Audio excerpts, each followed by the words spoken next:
I'm very much admiring the William Morris form paper, Chris. Oh, thank you, Ibrahim. That's my sole contribution to this session. Is Well, you are hidden.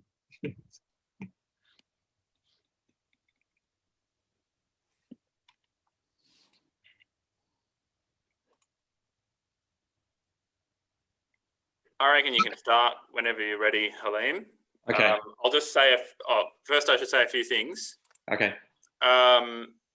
Firstly, I mean, the presenters already know this, but we're doing 15 minutes, and after 15 minutes, with a little bit of leeway, I'll chirp in. Then we'll do questions after each session for 10 minutes. I also would like to acknowledge and celebrate the first Australians on whose traditional lands we meet, and to pay our respects for all of us to their elders past and present. And I think it's always kind of helpful to me in a religion and Islamic context to say that, because it just is a practice that reminds us that we live in and we inhabit really complex and contested legal and political spaces. So I think it's always kind of nice, even though the Indigenous thing and the Islamic thing, in a sense, are different, but I find it helpful. Please mute yourself. That's the other thing I should say, in case a dog starts barking in your area of the world. Firstly, we're going to start with Dr. Halim Rane from Griffith. Take it away, Halim. Thanks, Samuel. Hi, everyone.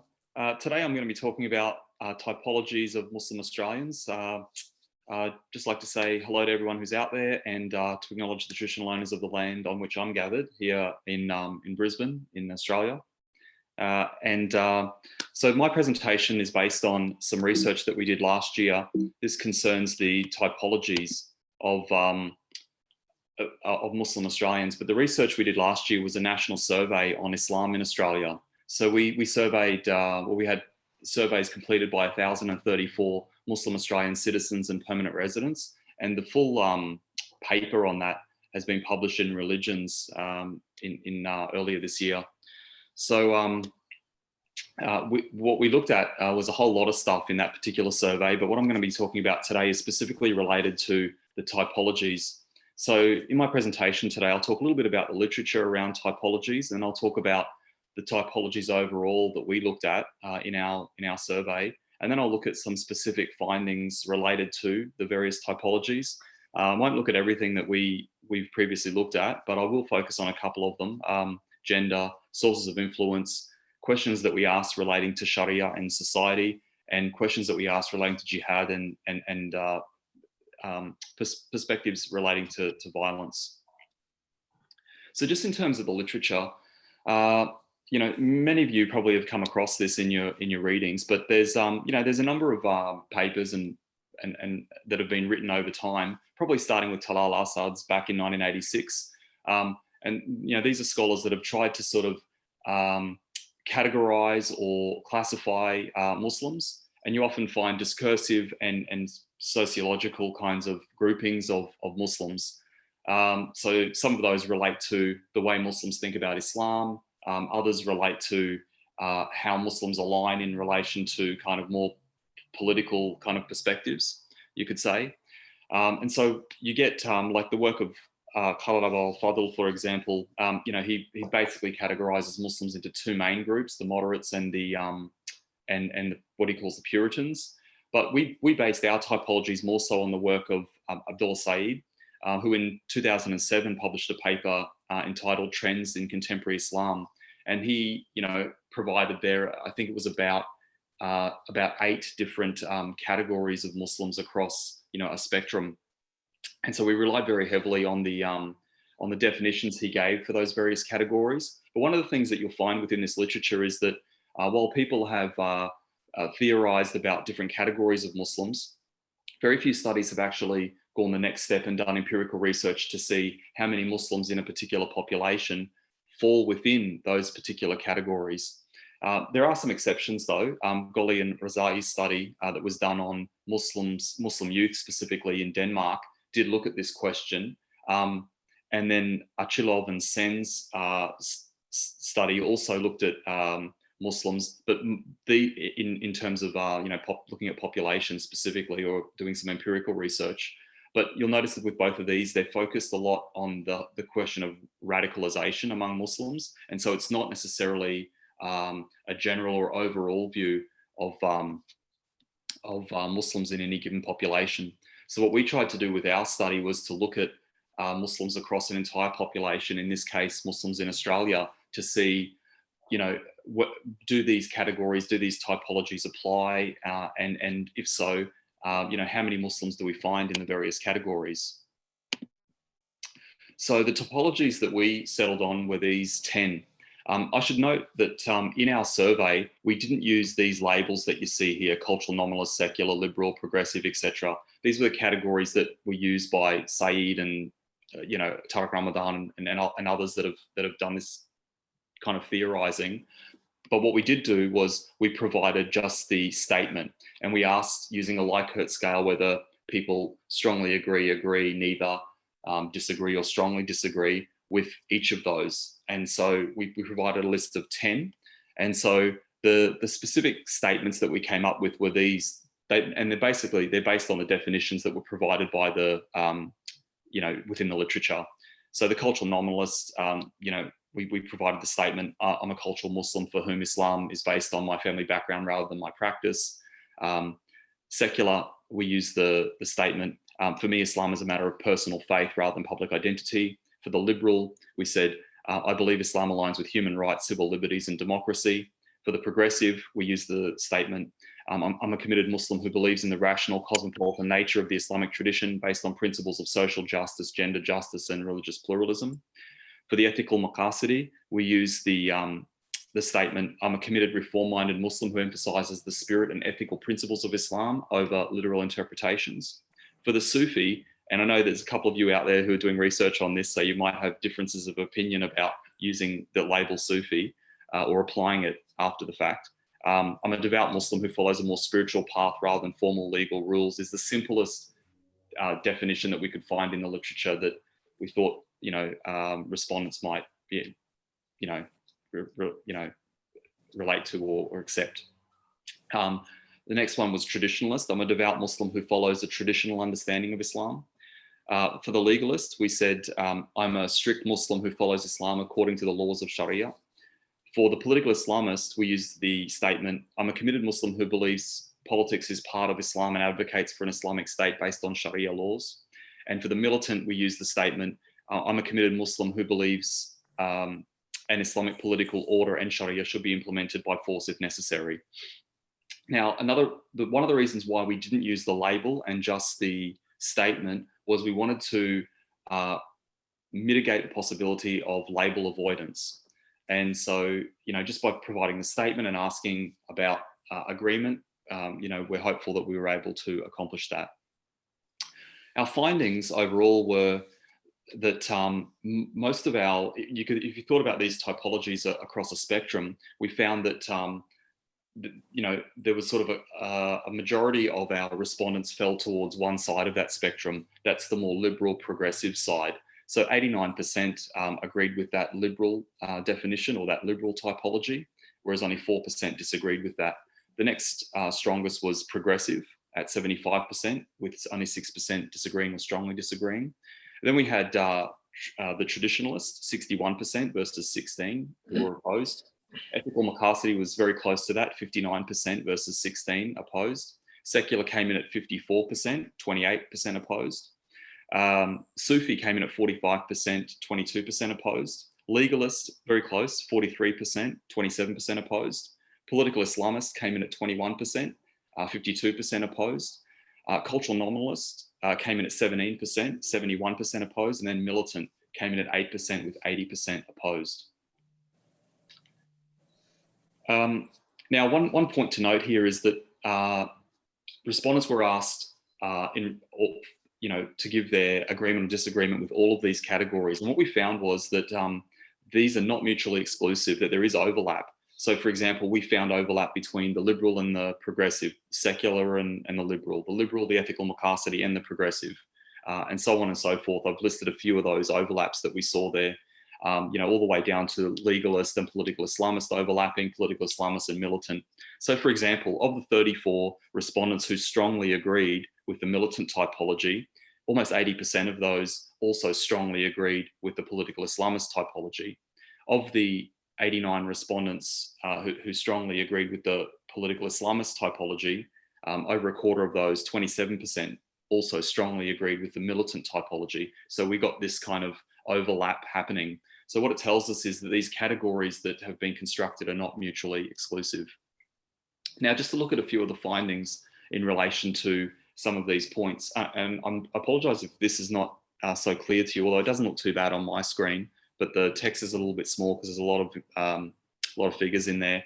But basically what it's saying is that when we compare genders, we find that females are slightly higher than males when it comes to selecting the liberal, the progressive, ethical, Maqasidi, secular and Sufi categories.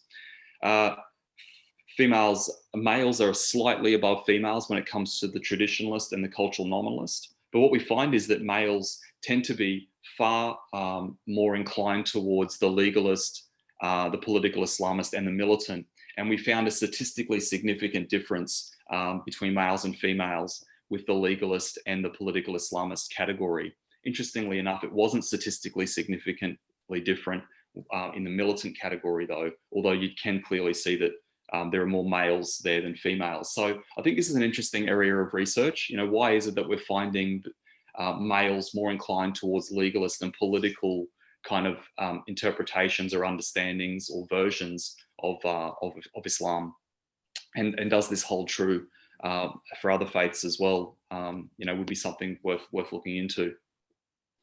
In terms of place of birth, overall, our survey data found that it was very, very similar to the Australian Bureau of Statistics data, and that is about just short of 40% born in Australia, and just over 60% born overseas.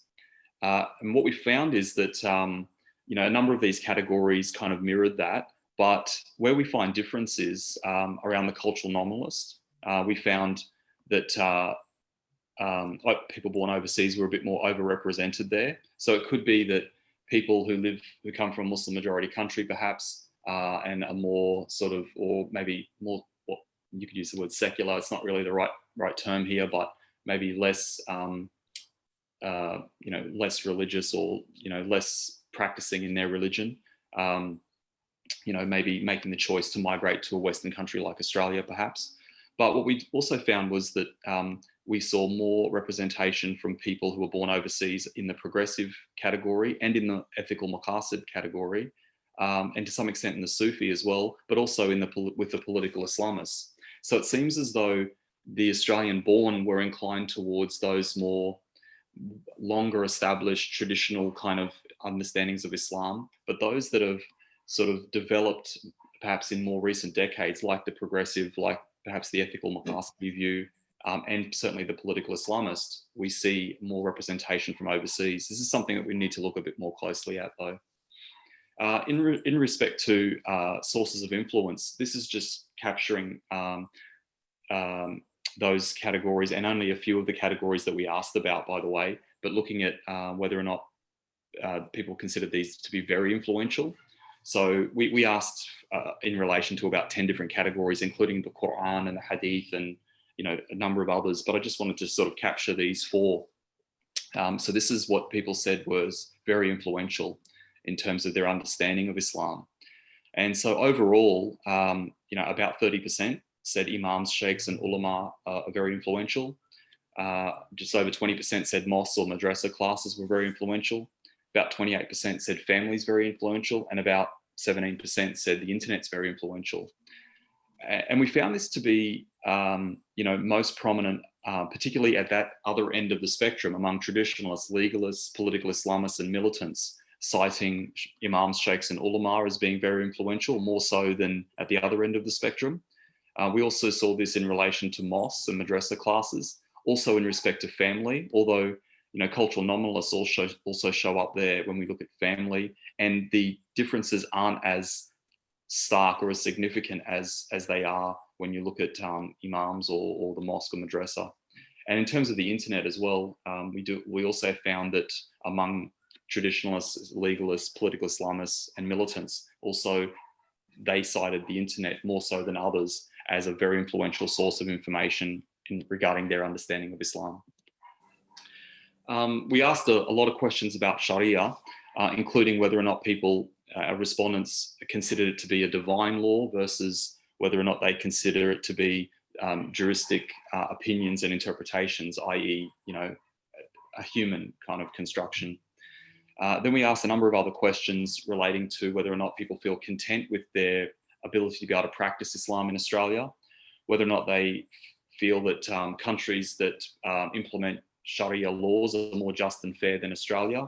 And we asked a couple of questions about equality. I've only just put a couple of them in this table here.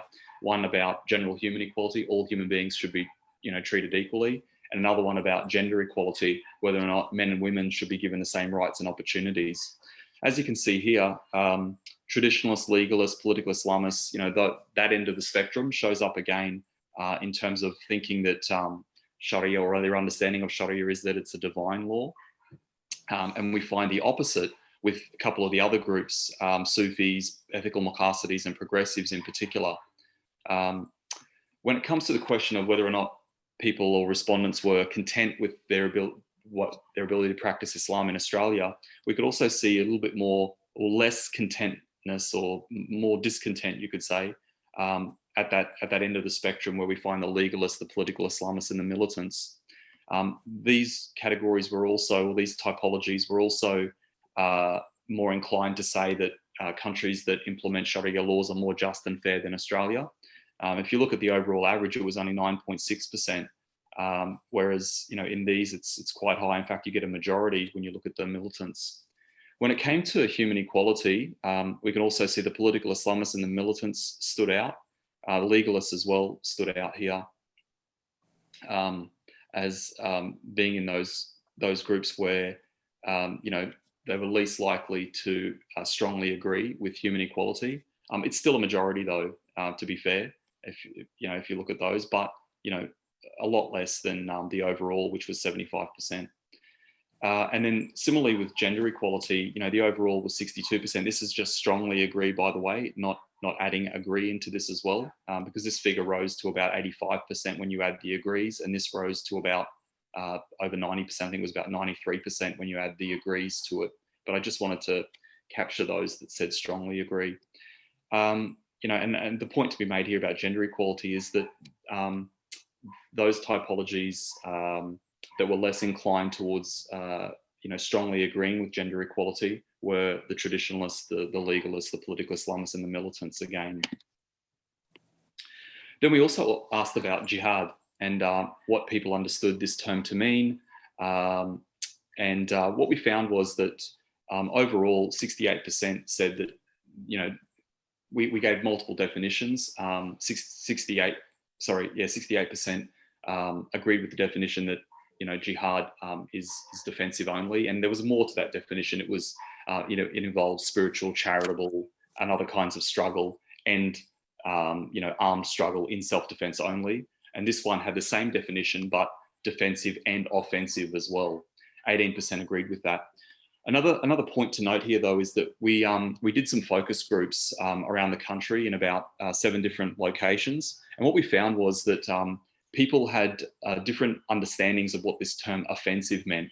A number of the people in the focus groups told us when they read this question, they interpreted offensive to mean if someone is being attacked overseas, then there is it's part of the definition of jihad to go and defend them. So on balance, you could say really a lot of them had a defensive understanding, even though they ticked the box for offensive. So we mentioned that in the paper, and but that needs to be taken into consideration here. But again, sorry, we're at about 15 minutes now. So. Oh, are we? Okay then. All right. So I'll just skip forward. I'll just be another minute. Just to say that we asked another question about openness to new knowledge about Islam. And what we found was that in all of the categories, there was very high rates of people saying they are open to new knowledge. Overall, it was about 88%. We found this to be even higher among a number of the categories, including the political Islamists, traditionalists, the progressives. It was lowest, though, among cultural nominalists and militants, although still an overwhelming majority. So just to conclude, based on the study that we did, the typologies that we looked at seemed to be overlapping, not mutually exclusive. We looked at a spectrum of typologies here based on what we found in the scholarly literature. A majority of Australians seem to align with the more liberal, progressive, ethical understanding of Islam, rather than legalistic or a politicized or a political understanding of Islam. There was a significant minority of about 20 to 25% who align more with a legalistic or a political Islamist understanding of Islam. But it's important to note this was more so with men than women. These respondents were also more influenced by imams, mosques, to a lesser extent family and the internet.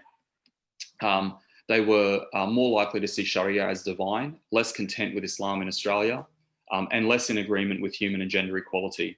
However, it's important to note that most do not advocate violence, and the overwhelming majority are open to new knowledge about Islam, which I think is very important to note when we're thinking about, de-radicalization or counter-radicalization programs, or just for, people within the community to have a better understanding of the true, teachings of Islam, if I can use that term. This indicates to us that regardless of the typology that respondents aligned with or subscribed to or identified with, there seems to be good prospect for education to, to perhaps address some of those ideas that might be, erroneous or problematic in some other kind of way. Thank you. Thank you, Halim. Very comprehensive. Thank you. So I think there are few enough of us that we can just, if you've got a question, you can just unmute yourself and gently push yourself forward for about 8 minutes. Milad. Thank you, Halim. Thank you, Sam. Halim, can I just point blank ask you, were you surprised by your findings? Is that a fair question? Yeah. Actually, some of the findings in the study overall were a little bit surprising, but when you think about what we can see in the academic literature and some of the anecdotal information evidence that's out there, specifically in relation to typologies, I'm not surprised that we found about 20% of the respondents aligning with a more political understanding of Islam. And if you think about the kind of versions of Islam or the ideas or interpretations that have been promoted over the past couple of decades at least, it's not surprising that about 20% have identified with those and think of that in relation to Islam. Also, that we've only got a very small percentage that identified with a militant understanding. That was to be expected. There was about 3% that strongly agreed with that. And that's kind of reflective of what we get a sense of in the broader community. So some of this was not that surprising to us. Yeah. One point I should add, though, is that with our particular sample, we had a lot of alignment with the Australian Bureau of Statistics data and other studies like those of Riaz Hassan, for example. But the one category where we were off was in terms of education. We had about 68% of our respondents who had some kind of post-secondary school qualification. And that's higher than what you would normally expect in the Muslim community. But the reality is that, when you do a survey like this, and our survey had about 150 questions and took people about half an hour to complete, it's most likely you're going to get more highly educated people completing a survey like that. But that's all in the paper that, that we wrote in relation to the bigger study. Thank you. Thank you.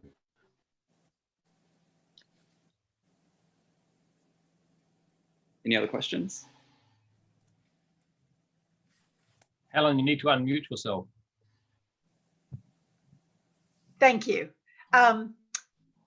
Yes, so thank you very much for this. My apologies if I missed this at the beginning, because I tuned in just as you were, I think, I don't know how much you said before, but my question was about your sample. Yep. And the age of the people in the sample. I'm assuming you did something representative.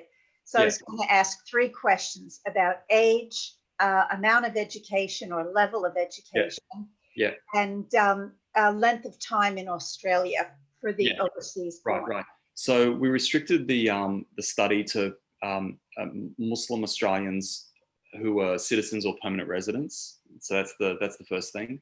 It was open to all ages, but we said that if you were under 18, this was because of our ethical approval requirements. If you were under 18, you had to get the permission of a parent or guardian. So we had, when you compared our response to the Australian Bureau of Statistics results, we found, we had a lower proportion of people, under 18 than what you would normally get in the general Australian Muslim population, because we kind of made those restrictions. And then, but in the broader paper that we've published in Religions, you can see all of those details there. And as I just mentioned to Milad just now, in relation to education, we did have a more highly educated group of respondents or sample than what normally appears in the Muslim Australian population. And I think, that's what you get when you do surveys, especially those of this kind. So we had about 68% who had a post-secondary school qualification of some kind. Yeah. Thank you. Thank you. Halim, what was the percentage of Muslims with higher education? Yeah, it's all the details of that are in the paper, Sarah. But we had, off the top of my head, you said 68, but you said that's higher than the one found by Riyaz Hassan in his book. So, I remember Riyaz Hassan in a paper that he published around 2018, and he had another one in 2015. I can't remember the exact number that he said, but it was something like 44%, or it might have been low 50%. From memory, I remember it was around 60 something. Was it? Okay. Yeah, so that's one of the findings that he said, that the Muslim population is highly educated in comparison to the census of Australia, but they're way underemployed. Yes. That was one of the major findings. Yeah. So I'm just asking because you're saying that your sample does not reflect the education levels in the Muslim community, but it seems that it does. Yeah, I think we were a little bit higher than what Riyaz Hassan had found, though. And I don't recall Riyaz Hassan's exact figure. I think it was in the low 50s, and ours is in the 60s. So I think that's maybe one of the differences. But overall, Muslims are slightly more highly educated than the general Australian population. But I think that might be a consequence of 60% being migrants, and our migration program has a preference for people that are more highly educated, etc. Yeah. And my other question, if I may, have you looked at ethnicities? We haven't done any comparative analysis with ethnicities, but we did note that we had quite a good spread of different ethnic groups taking part in the survey, but we haven't looked specifically at specific ethnicities in relation to the other kinds of questions that we asked.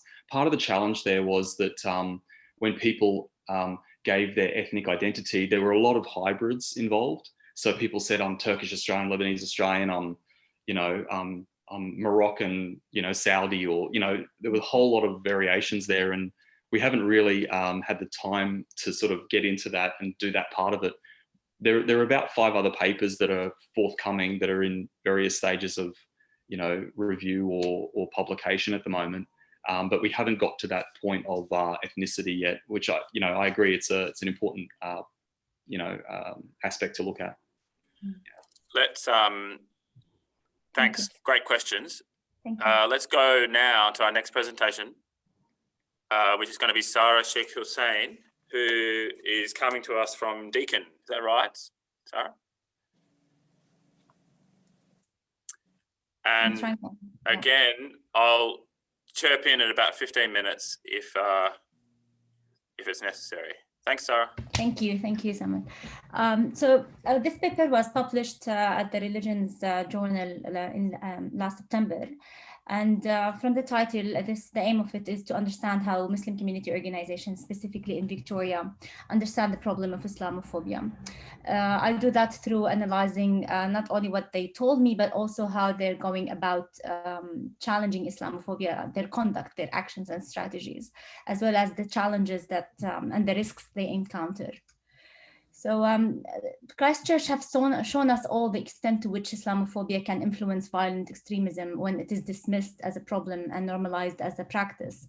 And I think this is a time when it is more important for us to listen to what Muslims have to say about the problem in order to understand it and try to initiate counter and effective measures to respond to it. And I find that the perspective of organized Muslims is very significant in this regard, because they are often consulted by the government and they are often approached by the media as representatives of the Muslim community. They have willingly or unwillingly became stakeholders in this national debate on Muslimness, and they have been very active since 9/11 in that space. So an understanding of their perception could inform and stimulate public and political recognition of the problem and inform effective measures, hopefully. So just to set the conceptual framing, the identifications of terms in here, when I refer to Islamophobia, I conceptualize it through Foucault, power and knowledge theory, to frame Islamophobia as the hegemonic discursive field of knowledge around Islam and Muslims within the public domain. But I also turn to Said's scholarship to account for the historical role of Eurocentric colonial power in shaping and disseminating these discourses. The Muslim community organizations in this paper are any entity encompassed of a collection of Muslims who come together under the umbrella of a designated title to mobilize online or offline in order to conduct or fulfill religious, civic, communal, or creative objectives. I conducted qualitative semi-structured interviews with 27 representatives of 25 Muslim community organizations. MCOs, which I will keep on referring to them as MCOs, they are knowledgeable actors in constant interaction with restraining and or enabling social and political external structures within their socio-political context. Their frames of meaning are their sets of values, beliefs, and perceptions that inform their actions. Their frames of meanings are built regarding Islamophobia from the interaction they have with factors within their surrounding. So I found that their frames of meaning regarding Islamophobia located within 3 interlinked levels at the social, discursive, and the political level. I'll try to unpack their understanding within each of these levels. At the social level, Islamophobia, as one of my research participants said, that Muslims is being targeted for no other reason than just being Muslims. So from that perspective, they understand it as an anti-Muslim racism motivated by lack of awareness, ignorance, prejudice, and the lack of first-hand interaction with Muslims. They believe it impacts the most vulnerable groups, which are Muslim women, for their apparent association with Islam. In this sense, they understand it as a form of cultural racism, whereby Islam and Muslims have been racialized into one group with identifying factors and with identifying visual and cultural cues. At the discursive level, they believe that Islamophobia has an impact on the public negative perceived knowledge of Muslims, which generalizes Muslims and causes the problem, the phobia. One of my participants said it's where Islam and Muslims are generalized to be understood in a negative way, which causes the phobia. So basically, they connect anti-Muslim racism, which is at the social level, with the public discourse that have created this racism. Discourses which problematizes Muslims have created a perceived public knowledge whereby Islam and Muslims are perceived as incompatible with the West, associated with unsophistication, migrants, violent terrorism, and associated with limited positive civic engagements. These assumptions incite security policies, anti-multiculturalism, and anti-immigration debates. So because they understand Islamophobia at those 2 levels, the social and discursive, as ignorance and as racism, and they speak about the lack of interaction with Muslims, they prefer to prioritize education and contact strategies to provide counter narratives. Their awareness of these underlying assumptions also influence the way by which they carry out these interactions. For example, they strategically project Muslims as good, normal, civilized, sophisticated, and peaceful citizens. Also, their assumptions about Muslims as migrants, their awareness of these assumptions motivate them to strategically enhance Muslims, especially the youth ones of them. They try to enhance their sense of belonging, and citizenship, to feel, act, and then be perceived as legitimate citizen, as a way to counter the assumptions of being others and migrants. MCOs, however, are aware of the societal level, that the societal level of Islamophobia as anti-Muslim racism is legitimized by history and contemporary national and international political actors. They believe these political actors construct and perpetuate the problematizing discourses around Islam and Muslims, therefore legitimize racism against them. As one of my research participants said, Islamophobia does not manifest at the grassroots level. It manifests from high above, but it trickles down to the grassroots level. At the political level, MCOs understand Islamophobia in three interconnected ways informed by the problematization discourses presented earlier. First, for them, Islamophobia is a disruption to an idealistic multicultural context. Second, Islamophobia as systematic structural racism due to inherited white privilege. And third, Islamophobia manifests through the positional practices imposed on MCOs, which undermine and discipline their civic political participation. Primarily, Islamophobia at this level, the political level, manifests as the misrecognition of Muslims' religious and national identities, as well as misrecognition of Muslim civic political participation. As a disruption to an idealistic multicultural context, the foundation is that MCOs assume an idealistic multicultural context by which Muslims as a community are represented, respected, and recognized as diverse and contributing citizens. Nonetheless, they perceive the political deviation from fulfilling this idealistic vision as a defect to an otherwise egalitarian context due to the power of Islamophobia. As one of my participants said, the government only sees us through the lens of security. Every interaction the government has with Muslim organizations is filtered through a CVE lens. So even programs which are purely social programs are funded out of CVE funding. As a community, you should not accept it. So they believe that since the Howard government, Muslims are viewed by the state as a security threat. This is reflected in the government's interaction with Muslims through policies, consultations, and prioritization of funding. This is why many MCOs locate Islamophobia in the mainstream instead of locating it in anti-Islam groups and political parties. They are located in the mainstream within the interconnected national political factors of history, media, and the government's silence, rhetoric, agendas, and countering violent extremism. The majority of them place the responsibility on the government to respond to Islamophobia through initiating anti-Islamophobia legislation, speaking up against it, or even initiating sympathetic and meaningful engagements with Muslims. However, they are dissatisfied with the government's course of action towards Muslims, arguing that politicians' indifference and their language and agendas empower and give freedom and license to others to be more extreme. Some MCOs contest the foundations of the Australian nation to elucidate how Islamophobia is engendered within the system. One of my participants said, why should we acknowledge Muslims if we have not even acknowledged Indigenous people? By referencing Australia's colonialism and its ongoing treatment of Indigenous people and asylum seekers, these MCOs contest the Australian system's ability to implement an egalitarian policy of inclusion. In this sense, they link Islamophobia to colonialism and white privilege, denoting that racism and inequalities towards non-whites are foundational to Western societies. Therefore, they believe that the system is not capable of recognizing Muslims in a similar manner to the experiences of other non-whites. MCOs take ownership of their struggles because they believe that the civil society is left with no alternative option but to mobilize at the grassroots level against structural social injustices.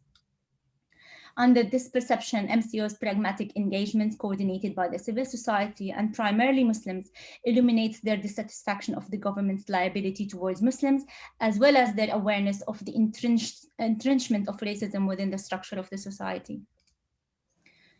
At the third level, Islamophobia power assigns certain expectations and restrictions on MCO's civic political engagements for no other reason than their Muslim membership. As one of my participants spoke of a confined script whereby Muslims are expected to follow. So she says, you've got the establishment that paints the strokes and decides the scripts that we have to follow. When you step outside the script and you question who wrote it, people feel very uncomfortable because they always like to be in control of how I behave and how I speak and how I fit into society. Some participants describe this as a ceiling. They confine that confines their civic political participation and capacities. I use Rob Stone's concept of position practice to describe the ceiling. For Rob Stone's, position practice are institutionalized, restraining structures that hold in place what MCOs can and cannot do within their position as Australian Muslim entities. These restraining structures further subjugate Muslims' symbolic representation as Australian citizens, since they undermine their capacity to participate as autonomous and equal in the socio-political life. My finding revealed that position practice assigns particular obligations, restrictions, and narratives on MCOs to assert their loyalty to the nation. So MCOs are obliged to practice unconditional gratitude, unconditional collaboration, condemnation of actions of bad Muslims, provision of commentaries to the media, engagement in interfaith and intercultural activities, and transparency and openness. Muslims' freedom of expression is restricted, especially their capacity to criticize national and international policies. And their engagements are confined within specific scripts and accepted discourses. For example, not only do they have to engage with the media, they also have, these engagements are confined within preset narratives pertaining to the problematization of Islam and Muslims. These position practice denote the otherness of Muslims as outsiders and migrants who need repetitively to assert their goodness as Muslims and their citizenship as Australians. MCO's failure to obey these positional practices result in political, societal, mediated, and economic sanctions. For example, MCO's refusal to collaborate with government on its terms results in cuts to fundings or repercussions from government officials. Also, press releases or media statements that does not fit the script assigned to Muslimness incur a media backlash. MCO's awareness of these sanctions and risks leads some MCOs to practice self-silencing, primarily to safeguard their financial funding, since many depend on the government to secure financial support for their key services. Also, they want to avoid an arbitrary and often an amplified backlash from the media, the government, and the public, which further denigrates Muslims' social position. These position practices have a significant impact on shaping, directing, and undermining MCO's ability to voice their concerns and challenge Islamophobia as representatives of Muslims. Primarily, these position practices compromises their ability to advocate openly against institutional forms of Islamophobia. In this sense, Islamophobia as positional practices and sanctions aim to discipline and govern Muslims to perform within a code of conduct that falls within the expectation of the majoritarian context and discourses, which therefore undermines the social status of MCOs and Muslims in general, negatively subvert and restrain their civic political participation, and impacts their symbolic citizenry. This leads the majority to prioritize soft grassroots cultural engagements at the level of the civil society, not only to avoid risks of politicized sanctions, but also to fulfill a national expectations to collaborate as active citizens. So in conclusion, MCOs seem to perceive Islamophobia in its entirety as systematic and institutionalized social and political injustices targeting Muslims. They locate this implicitly legalized form of racism within the interconnected international and national political and discursive domains of the geographical and historical West. Instead of locating the problem within vocal anti-Islam groups and political parties, they locate Islamophobia within the mainstream system that constructs the discourses, policies, and the experiences of vilification and misrecognition Muslims encounter. These are the national political silence, rhetoric, agendas, and CVE policies and the media. These political and external factors generate a discursive field of constructed knowledge about Islam and Muslim, as well as institutional positional practices to manage Muslim civic political participation. This charged context promulgates ignorance and fear within the public, hence it constitutes the explicit forms of social anti-Islam Muslim racism. To conclude, MCOs are aware that Islamophobia curtails their citizenship, imposes specific obligations, and molds their engagements within preset narratives under the overarching aim of becoming the good, governable, and disciplined Muslim population.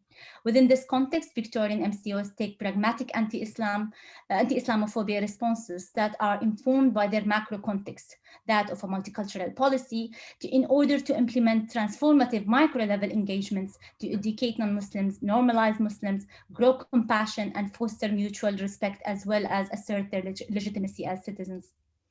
Now that we know how MCOs understand Islamophobia and the impact it has on directing and shaping their responsive strategies, the question that poses itself here is, what is next? How do we put this knowledge into practical use? And also, how can we measure the extent to which MCOs' efforts are effective, given that they are initiated and framed within a predetermined framework founded on the problematization of Muslimness? And would MCOs ever be given the space and time to strategically and autonomously plan and determine the level and nature of their civic political participation in this national debate on Muslimness? Given the previous findings, this is highly unlikely. Thank you very much.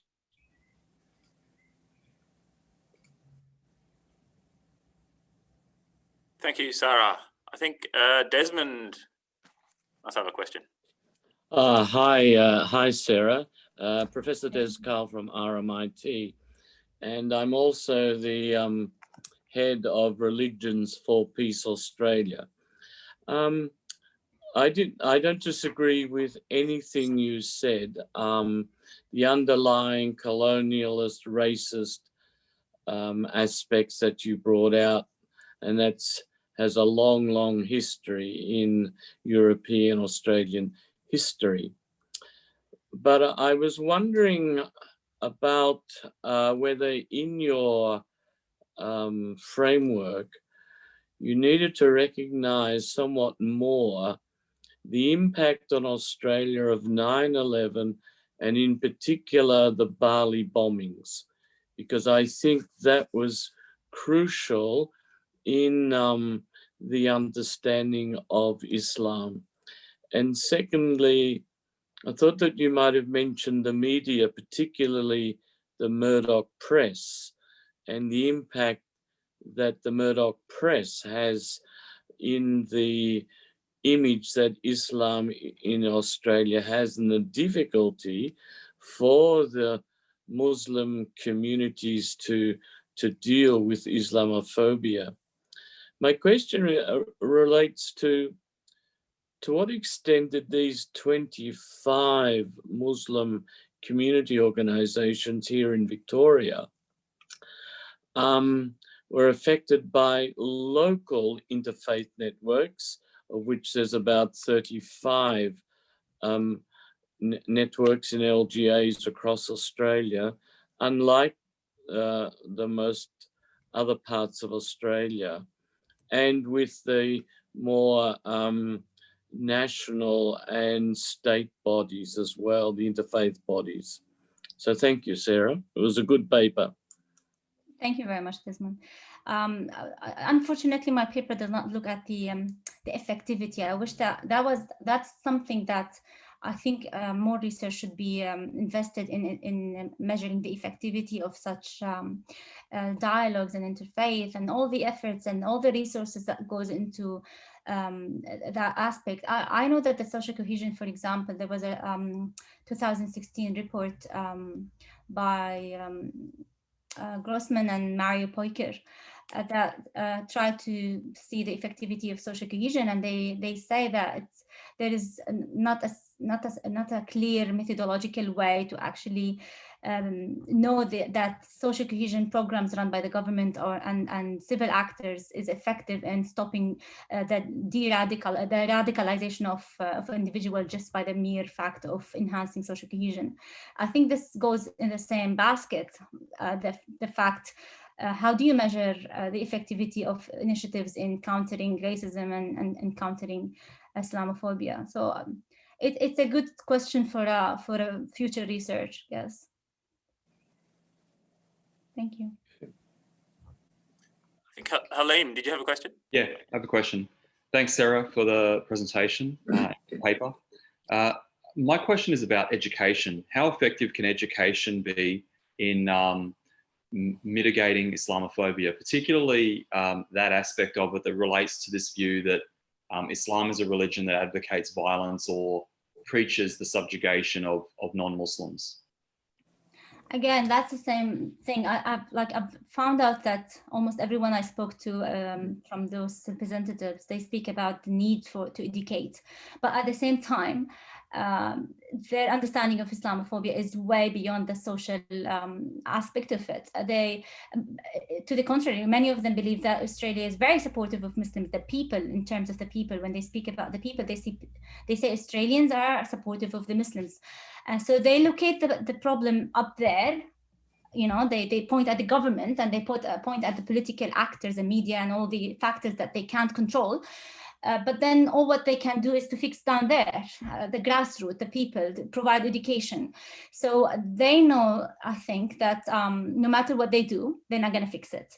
And education is the only thing that they can provide. But to be honest, they know it's ineffective because the problem they located out there in, you know, in the macro level, at the level of the history of the nation, at the history of the political rhetoric, at the legislation, at the way that the media portrays Muslims. So it doesn't matter how much effort they put in the grassroots level, something needs to be done up there. Okay, thanks, Sarah. You're welcome. Yes. Can I add just as a comment on that you know, education very easily shades into propaganda, and every religious group, I'm sure every religious group, thinks it's misunderstood by other people. There are, as Desmond pointed out, a lot of Muslims. Well, no, not a lot. We'll say take Halim's statistics. A small minority, perhaps, of Muslims who do believe all the terrible stereotypes about Islam. And these people make news. You know, even if you got rid of Rupert Murdoch, these people would still be making news. They would still be shaping people's opinions. So I'm not really sure how you can get around that. But I'd be very afraid of it. I mean, of course, I believe in education about religion. I've done it all my life. But I think a lot of what passes for education about Islam, for example, not least in the universities, is actually propaganda. But what I really wanted to ask you about is racism. Obviously, Muslims are not a race. But I couldn't quite catch what you were saying about the racialization of Muslims. I mean, they're not literally perceived as a race, are they, by anyone? Or do you mean that the category of racism is then applied to Muslims? I mean, I don't really know about Australia, but in New Zealand, Muslims belong to what, 50, 60, 70 different nationalities? I mean, they're not a race. What is a race, Chris? Race is a construct. Race is a nominal construct that we created and assigned to people, and it's a colonial construct, to be more precise. It's a colonial construct that has been created by colonial powers and applied to categorize people who do not belong to the white race. And so I'm sorry, I'm not going to accept colonial construct. There was a time when the French regarded themselves as a race, the Germans regarded themselves as a race. So, yes. Yeah. And race implies a biological entity. Yes. I mean, I'd quite like to see the word gotten rid of entirely, I think, because... Yes, but Italians, for example, were considered an unwelcomed race in Australia a couple of years ago, long time ago.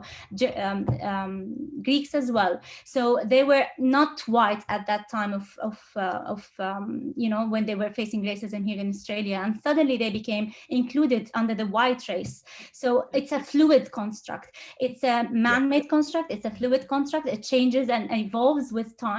And during this time, because of Islamophobia, because of the essentializing, you know, narratives that, you know, lumps us all in the one basket, the race has evolved, and because of its fluidity, it has embarked everyone who believes in Allah under that, within that, you know, basket of the Muslim race. So I don't find that argument of Islam is not a race valid at all, because race as a construct is so fluid and it changes with time and it changes according to the political. So you're not saying that Muslims are a race, are you? You yourself What know. is a race?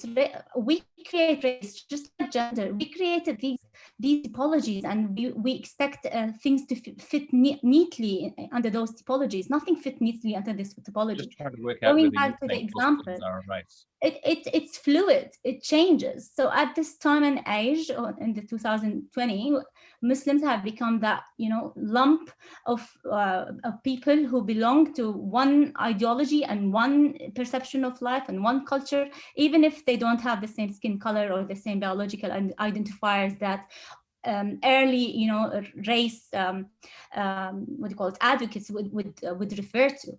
Race has always been identified by color, by the color of your skin. So at certain other times, it was through ethnicities, and now it's through culture. So it's very fluid. Sara, let's go to a last question from Neville, who's had his hand up for a little while. Thank you, Sara. I want to go back to this question about education and populism. I'm really encouraged with what you're doing, and perhaps it's unsurprising, but your model in some ways parallels what I'm doing in Protestant thought in Australia. And in Protestant thought, there's your stream of both Islamic phobia and anti-Islamic phobia. So, you know, and the point that you sort of made, which I think is the parallel, which is, I think, is what you're sort of struggling with, the sort of decolonialist paradigm as well, is that you're talking about that this is an imposed positioning. It's a top-down situation. Now, this is the thing I struggle with, because I think a lot of scholars don't understand what I'm saying, because they sort of defending populism. But what I'm saying is populism is the problem, as it was for, you know, people like Richard Hofstadter, you know, in the past. You know, it's a case that people in the communities, in the local communities, in the Protestant local communities, their thinking is entangled, because, you know, they think that they're uniquely and exceptionally defending a position of the local community, which is totally unrelated from, the top down. The top down is the enemy. But they don't understand that, it's the systems of ideas that are articulated from the top that do come down, that, that creates the problem in the wider society. And in some ways, if you don't understand that, you're not putting yourself in a particular good position if you take the populist sort of route of saying we are a unique local community and we have to disregard completely, what's coming down. You see what I'm trying to say is about untangling the dynamic here in the way that local communities are thinking through these things. Are you suggesting that awareness of the fact that those are imposed obligations or imposed constructs or realities is helpful? Is that what is helpful in deconstructing? More than healthy, I think that's the education. I think that's the educational challenge, is that, we have a populist society, generally speaking, that's resisting education because, there's the prejudice, there's the presumptions of defending the local community, because they see education as something imposed, rather than seeing education as being actually aware of how much we are globally influenced. Yes, I agree. I see your point. I'm trying to see how it... Sorry, you've got about 1 minute. I see your point. I'm just, I don't know how to add to that. It's whether awareness and education is enough for agents to escape and create different realities. That's where I find it a little bit challenging, because even... That's what I'm saying. Yes, that's what I'm saying. Yeah, because be aware of the factors that impact you does not make them any less impactful. If you get my point. Yes. But you have agency. Agency's there once you become aware and you understand what's happening in the wider world. at least, yeah, to obtain the knowledge of what's happening. At least that's a factor that contributes to your emancipation, if it happens at all. Yes, thank you for that. All right. We might have time for some more questions right at the end if people want to stick around too. So now it's my turn. If I can get this working.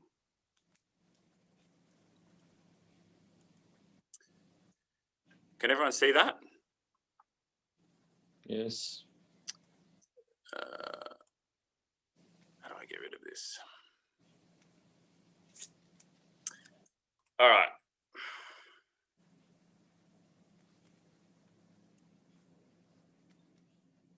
I can't click on the thing. That'll do. So I'm Sam from the ANU, and I'm going to be talking today about starting from a little bit of ethnography I did in Iran a few years ago, where I was in a city called Qom, which is the seminary, a major seminary city over there. And my classmates in the Shia seminary were from all over the world: Kashmir, China, Indonesia, Pakistan, Iraq. And all of them were enrolled formally in the state seminary there. And all of them were in receipt or entitled to receive something called the Shahriyeh. Now, in the state and private universities in Iran, this simply means the student bursary, as I understand. But in the seminary context, it means something a bit more specific. It refers to an allowance drawn from capital made up from what is called the khums, which is a tithe that some Shia pay all over the world to the Shia clerical networks. So it's a tithe paid to the Shia clerical structures. So what happens is that you enroll in the seminary and you register with the officers of various ayatollahs, representatives of the clerical hierarchy, and then you are entitled to receive this bursary from each of them. Now, what I want to, and it's enough to live on, but what I want to talk about today is a couple of instances where my interlocutors chose not to accept this money. So two of my main informants, one an Australian citizen with an Afghani background who was studying there and in his second year of seminary studies, and another was a Canadian in his first year. Both of these guys refused entirely to accept this money. They did not avail themselves of this financial opportunity. Another one of my informants, who is an Indian citizen, he drew a limited amount of the khums.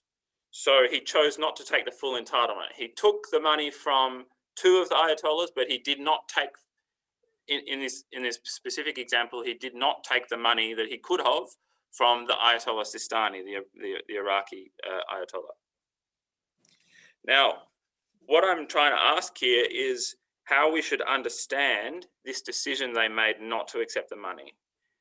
It's not a rational decision as such, but what kind of decision is it? What kind of ethics, what kind of ethical framework sits behind this decision not to accept it? Now, what I want to do is engage with one prominent way that we might answer this question, and that is to use the notion of pious subjectivity or subject formation. And to do this would be following the approaches of people like Sabah Mahmoud and others like Diederik Jung and Charles Hirschkin and Husain Ali-Agrama, which are very prominent approaches in recent studies of Islam, particularly anthropology. So what I'm going to do is I'm going to ask about the utility of this notion, these sort of concepts, subject formation, pious subjectivity, and I'm asking how useful they are for understanding the Muslim lives that I was interacting with. First, I'll explain what I mean by pious subjectivity, and so on. Then I'm going to suggest that they make a mistake or they risk making a mistake in abstracting this discussion of the subject out from what Pierre Hadot calls the cosmic whole. After that, I'll come back and talk about the khums again, the specific examples from the seminary. And what I'm going to be arguing is that by concentrating on the materiality of the khums, of the money, this bursary, this allowance, and its financial flow around the world, by concentrating on that rather than the subject, we're able to trace out the ethics along a sheer cosmology that basically annihilates the self, we might even say. Okay, so first let me explain pious subjectivity a little bit. In the literature, it turns on, the starting point of it is basically Foucault's observation that modernity involves a paradox. And this paradox, the paradox is that while modernity involves an increasing attention to self-identity and the apparent freedom of the subject, it also involves this increasingly rigorous policing of the subject. So that's the paradox. Sabah Mahmood, who's very prominent, puts it like this: the very processes and conditions that secure a subject's subordination are also the means by which she becomes a self-conscious identity and agent. So from this starting point, from this observation, a whole lot of opportunities arise for have arisen for scholars. And it involves a methodological turn to how subjects are formed.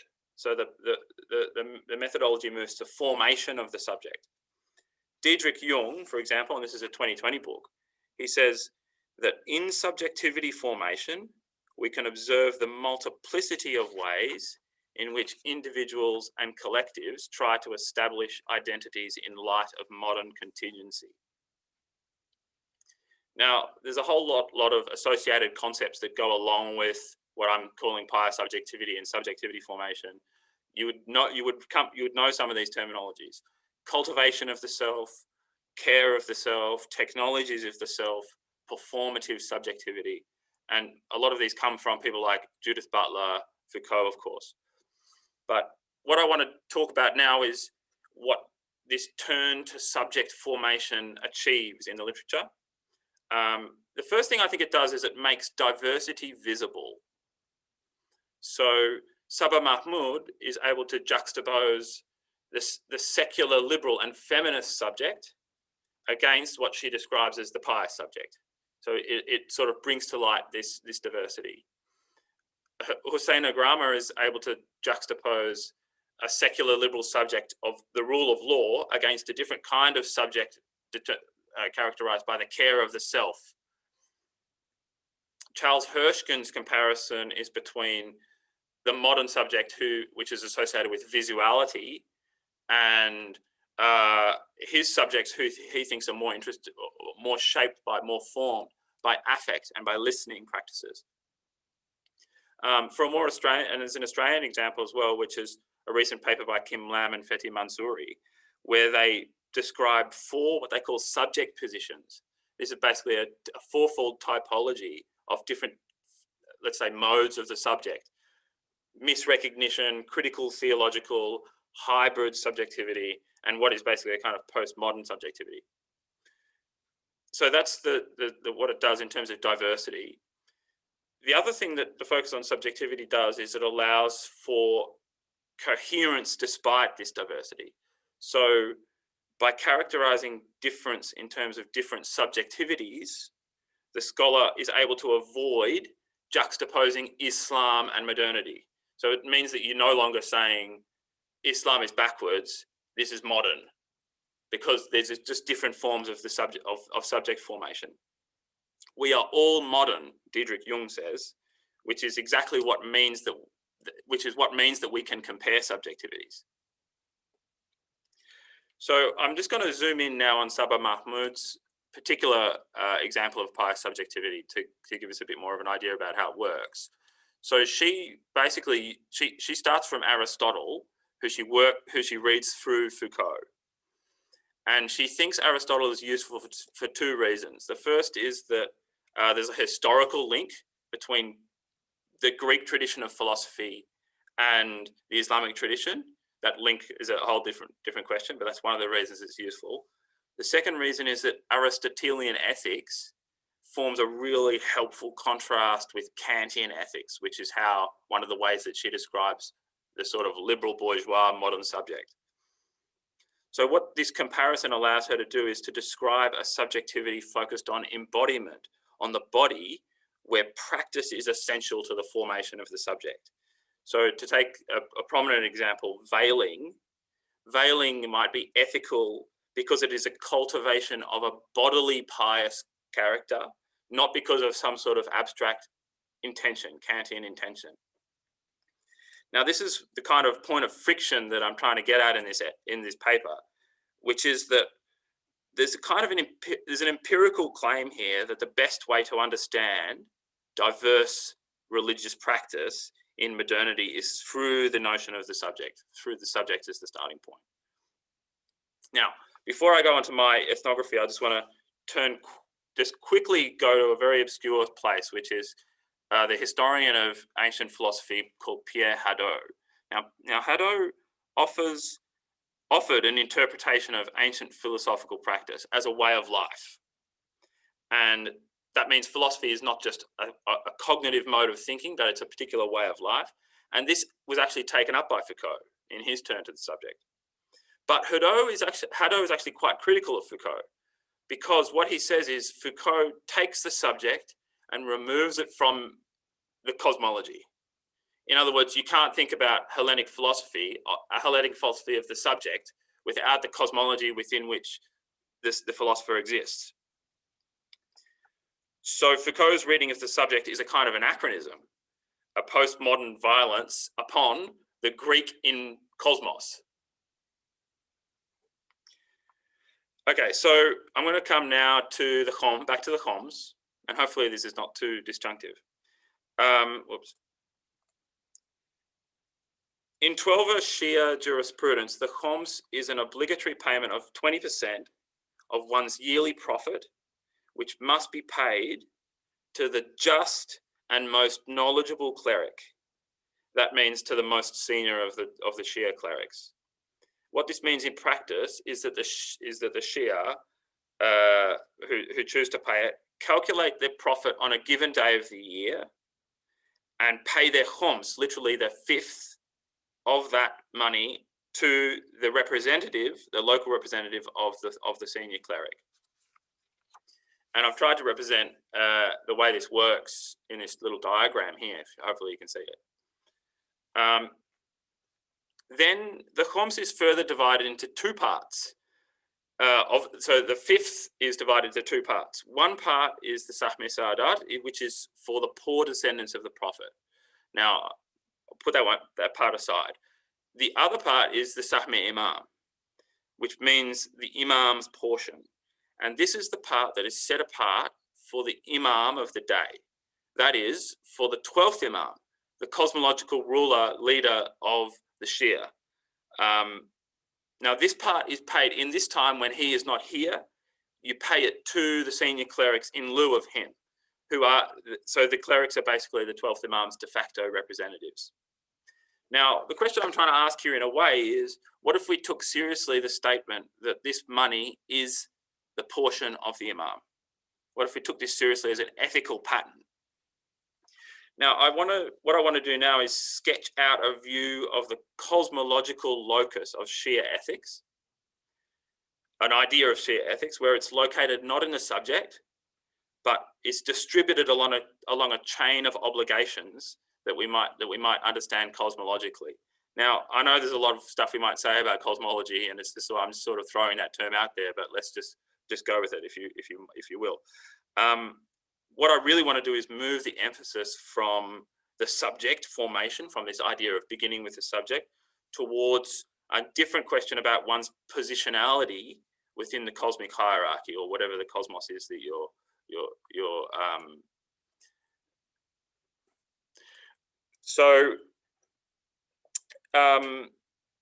the first thing I want to talk about is waste. So in the seminary where I was doing my ethnography, the teachers made it very clear that if you did not study diligently, you were stealing from the Imam, the 12th Imam. You were wasting his portion. Now, two of my informants who refused the comms that I already mentioned basically did so because they thought they weren't high enough cosmologically to accept it. They didn't pray enough. They didn't fast like the great mystics. They didn't. Basically, their sort of spiritual discipline wasn't high enough. One of them, Mahmoud, says that he didn't have the right discipline. So,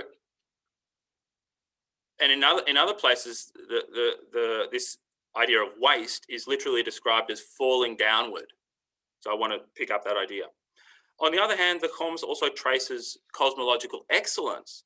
So we can see this in the Marja Taqlid, who are the guys that basically administer the comms.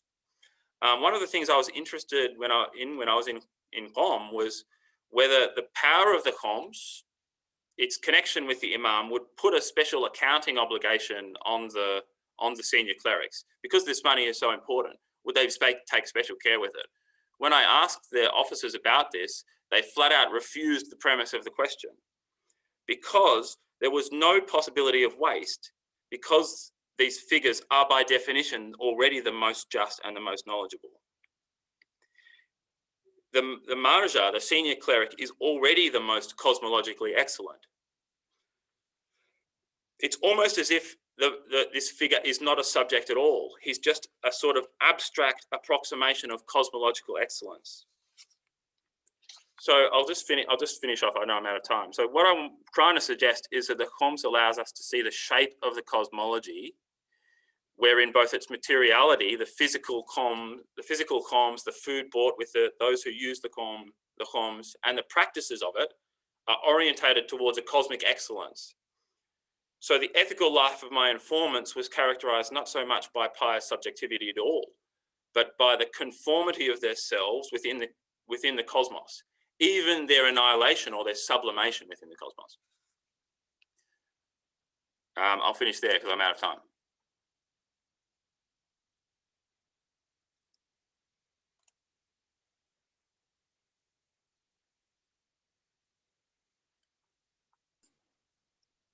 Sam. Elad. Oh man, I'm so fascinated by everything you found. I have a million questions. There's the Aristotle, the use of Aristotle by Foucault, and he's being reprimanded by the other guy. I can't remember his name. Yeah. Which is a fascinating one. And the Greek philosophy and its connections to Islam is another very interesting. Yeah.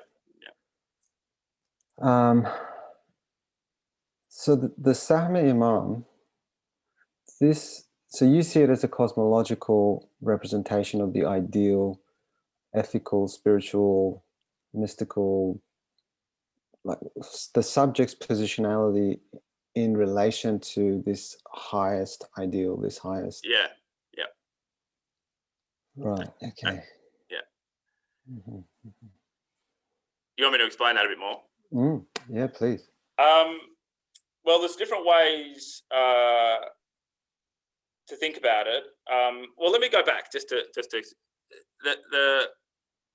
another way to put the issue with the Greek philosophy thing, which in a sense explains it, I think, best to me, is that you've got figures like Ibn Arabi, who in the Islamic tradition are directly traceable to the Greek tradition, right? Now, people like Saba Mahmoud adopt Aristotle and so on, and in a really powerful way, but take particular parts of it. Now, in the Shia tradition, in the seminary in Qom, everyone will tell you, even the critics of the Shia, even the internal critics, they'll say it's the tradition of Ibn Arabi and the Mullah Sadra and the illumination. This is absolute orthodoxy here. So kind of what I'm doing is I'm saying, well, this philosophical orthodoxy, which is basically you might even say an extreme Neoplatonism, not an extreme in a negative sense, extreme in the sense of comprehensive Neoplatonism. that is not just, it's not Gnostic, it's so interested in materiality. That's a philosophical orthodoxy in the Shia seminary, at least in Iran. It's different in Iraq. But in Iran, it's a philosophical orthodoxy.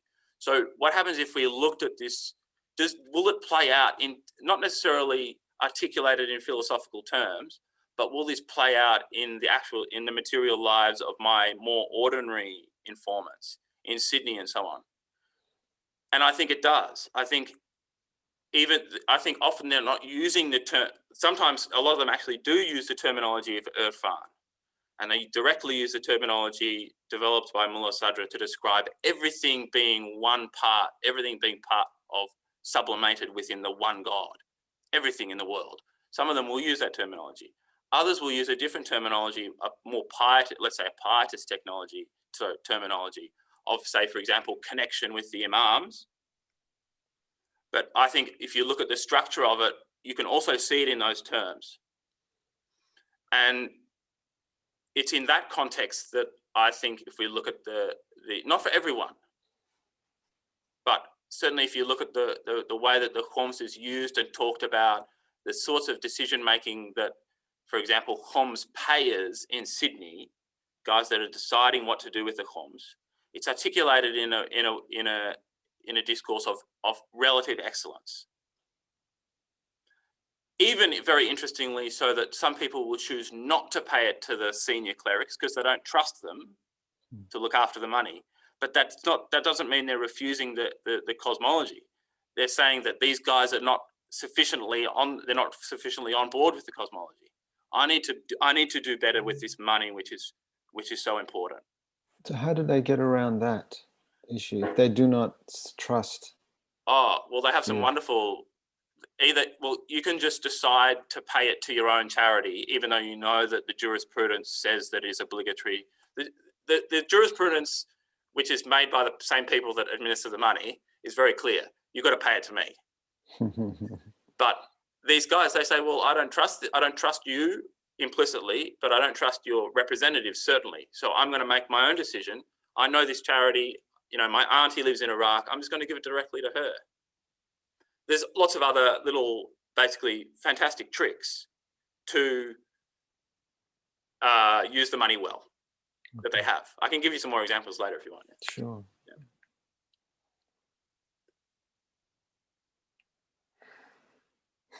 I think we've got one more question, or we can go straight to Elad, who's arrived.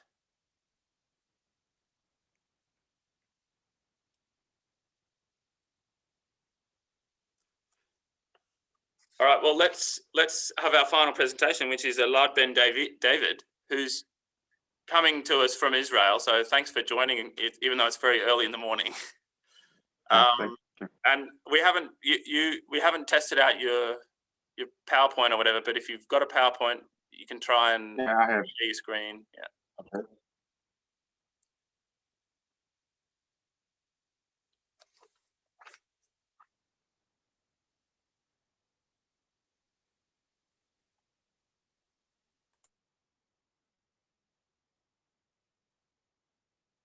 Do you see the PowerPoint?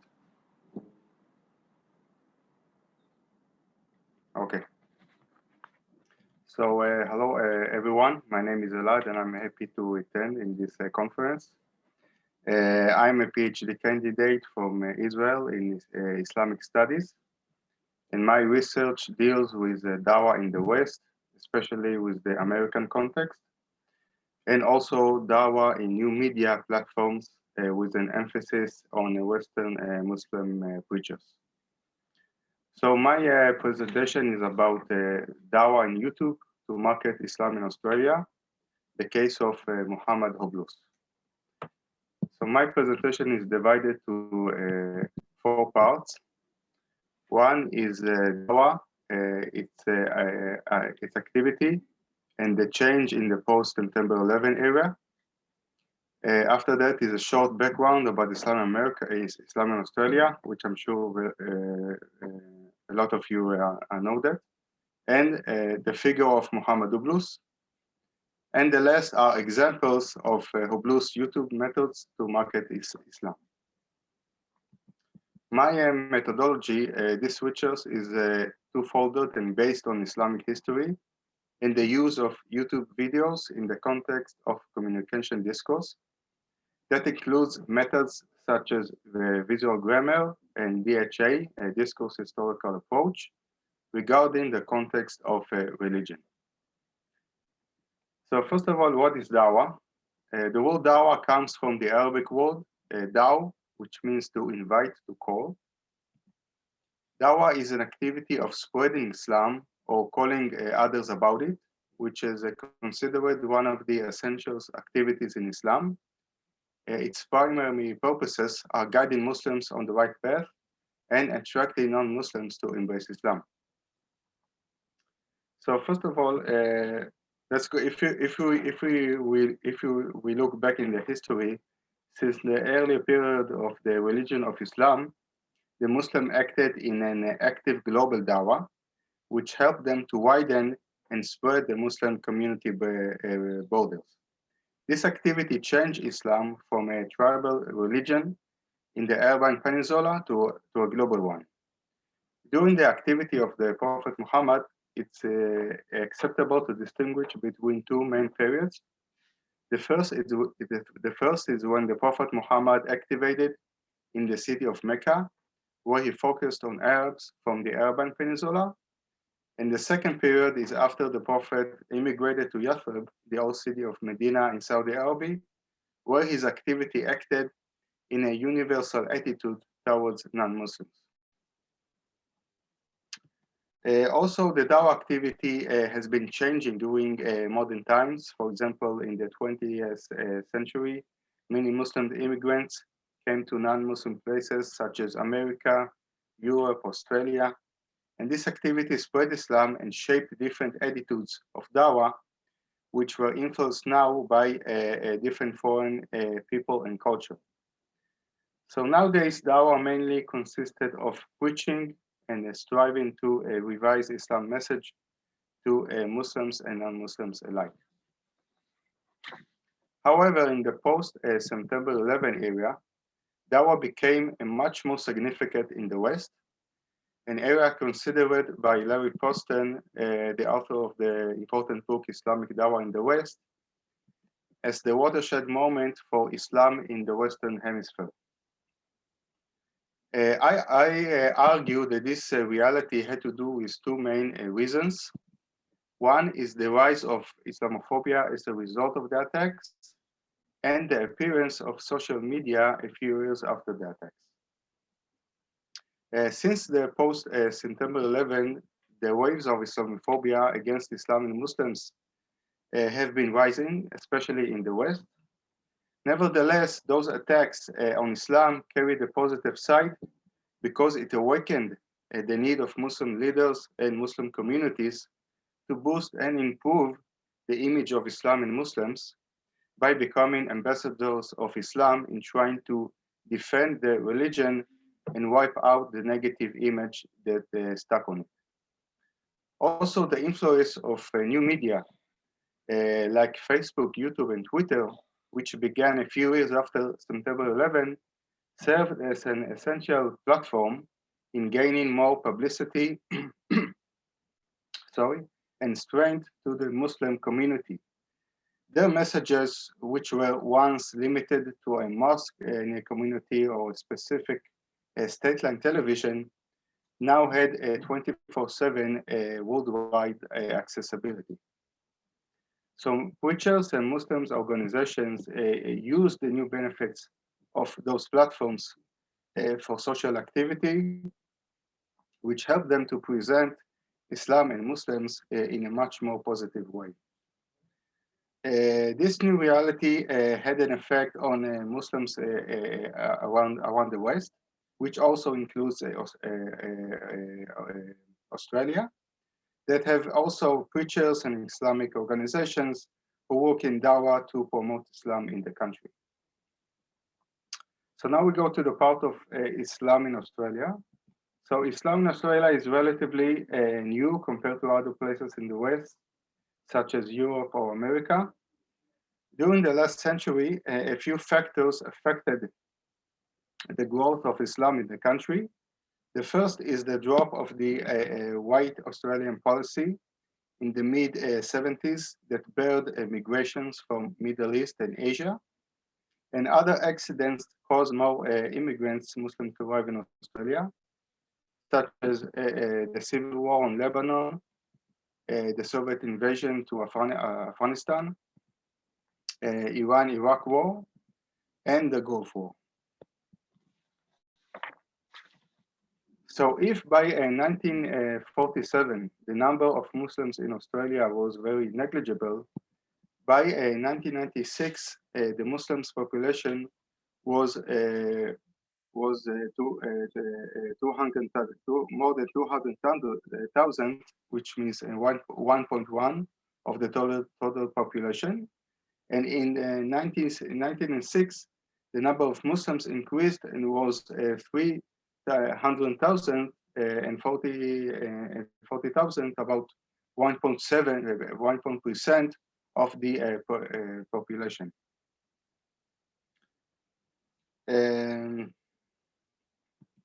Also during 1991 to 21, the Muslim population grew by 91%, while the Australian population as a whole grew by only 11.4%. So although the Muslim community in Australia is young, is still considered a fast-growing religion. Islam in Australia is also considered a non-monolithic society, consisted of more than 60 different ethnic backgrounds, with a second and church and third generation Australians. Most of them, as you can see, are from Lebanon, Turkey, and Afghanistan. Most of the Muslims in Australia reside in major cities such as Sydney and Melbourne. Sydney is also the home for the biggest mosque in Australia, the Lakemba Mosque, known as the Masjid Ali bin Abu Talib. So out of this context, we can understand a little more about second generation preachers like Muhamed Hoblos and their influence and dawah in Australia. So Muhamed Hoblos is a young Australian Salafi Muslim. Salafism is considered a movement with harsh interpretation of Islam. From a Lebanese origin from Sydney, considered very famous in Australia. Although Hoblos does not hold an official Islamic position, he has much impact on social media, especially on YouTube channels such as One Path Network and Living Muslims, in which he gained close to 10 million views. Hoblos also invited to preach at the Dawah conferences in Europe, such as the UK, Norway, and Sweden. Hoblos' popularity is on the rise among audience from the young generation for a few reasons. First, he is a second generation born Muslim who speaks a fluent Australian based English and aware of the mainstream culture. Number two, he became a devoted Muslim in the course of years and therefore aware of the secular side of young Australian Muslims. And his messages combined with an impact of passion, emotion, and sincerity using the effect of new media technique. So all of those factors fit his Islamic message to young audience in his own language and culture. Okay, so now we are in the last part when I will address some examples of dawah methods used in Hoblos YouTube sermons to promote Islam. The identical message in those sermons connects religion, Islam, to life itself, and not as an external conception, which able to create immense solidarity among worldwide viewers. So I will take a few examples. There are many examples. First is catchy YouTube titles and vivid photos, voice-covered videos, sermons with allegedly no relation to Islam, and graveyard sermons seen to emphasize death. So if we go to the first example, catchy titles, this is an important example because it's where the first connection with the viewer starts. Nowadays, people like to be exposed to provocation and heated drama, which is especially common in new media. So the fact that Hoblos usually preaches with much enthusiasm and passion helps him to gain more people to watch his sermons and by that to get to know to Islam. So if we go to the examples of this video, and none of you will enter paradise by his actions, the combination of a wrath image of an angry Muslim preacher with a dramatic title scene can be attractive and exciting for people to watch this sermon. As you can see, the sermon almost got 2 million viewers, which is a lot. Another example of these catchy titles is using psychological reminders, sentences such as, "You have only one shot in life," taken from the Western coaching world. So these types of clips install the Islamic context in a powerful universal message that especially speaks straight to the heart of straight to the heart of youth and young people who want to follow their dreams and seize opportunities in life. Now we go to the second example, which are voice cover videos. So another important example of Hoblos YouTube clips are voice covered sermons that gain much popularity. In this video, the original sermon of Hoblos is being voice covered along with a soft and Islamic melody, featuring a beautiful landscape view such as sea, mountains, or sky, to combine the Islamic message in a soundtrack technique taken from television and the cinema world. So I will give you just one example. I will show this video. Just a second. Just tell me if you can hear it. Subhanahu. Subhanahu. Listen to the ocean. Listen to the waves crashing. Look up. Look at the creation of Allah Azza wa Jal. Look at the billions of grains of sand that you are sitting on. And look at the trees that surround us. So this dawah methods have much impact on Islam, on the message of Islam, because it becomes like a sort of a short movie that focuses on the attractive visuality combined with the preacher's words, which is much more effective than just listening or watching him say it. This technique is also well used by celebrities and famous cultures to empower their messages. Okay, so now we go to the third example, which are videos that allegedly had nothing to do with Islam. So in this dawah method, Hoblos speaks about things like believing in oneself, avoiding jealousy or depression, and using those universal mental messages, it can create a solidarity and interest with various people, Muslims and non-Muslims, who face those same feelings. Elad? Such as in, yes. That's about 15 minutes, so just wrap it up soon.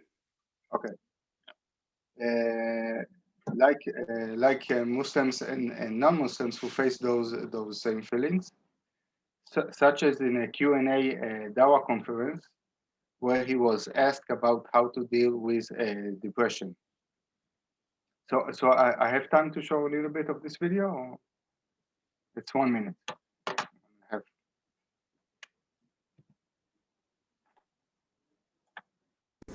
Many of us, we put ourselves in a position of stress and sadness because we're trying to live a life that is not ours. We're trying to live other people's lives. We spend so much time looking over the fence to see what is happening on the other side, and you're not appreciating what you have, nor are you dealing with what you have. Like, I'll give you an example. Personally, and I'm not here to hate on wallahi, I'm just, like this Facebook concept, right? I'm not on Facebook. But the concept amazes me, man. And our lives have become so attached to it that it brings unnecessary stress and unnecessary sadness. Why? Because you're so caught up with how other people are living their lives that the only thing you can see in your life is what's missing. And you stop seeing what you have. And really, I find it interesting, and again, forgive me, these are just my personal, have we become so shallow that I need to let the world know where I am, what I'm eating, where I'm going, and who I'm with? And have you become so shallow that you need to follow people now? I don't understand, like, people take selfies. Just had lunch.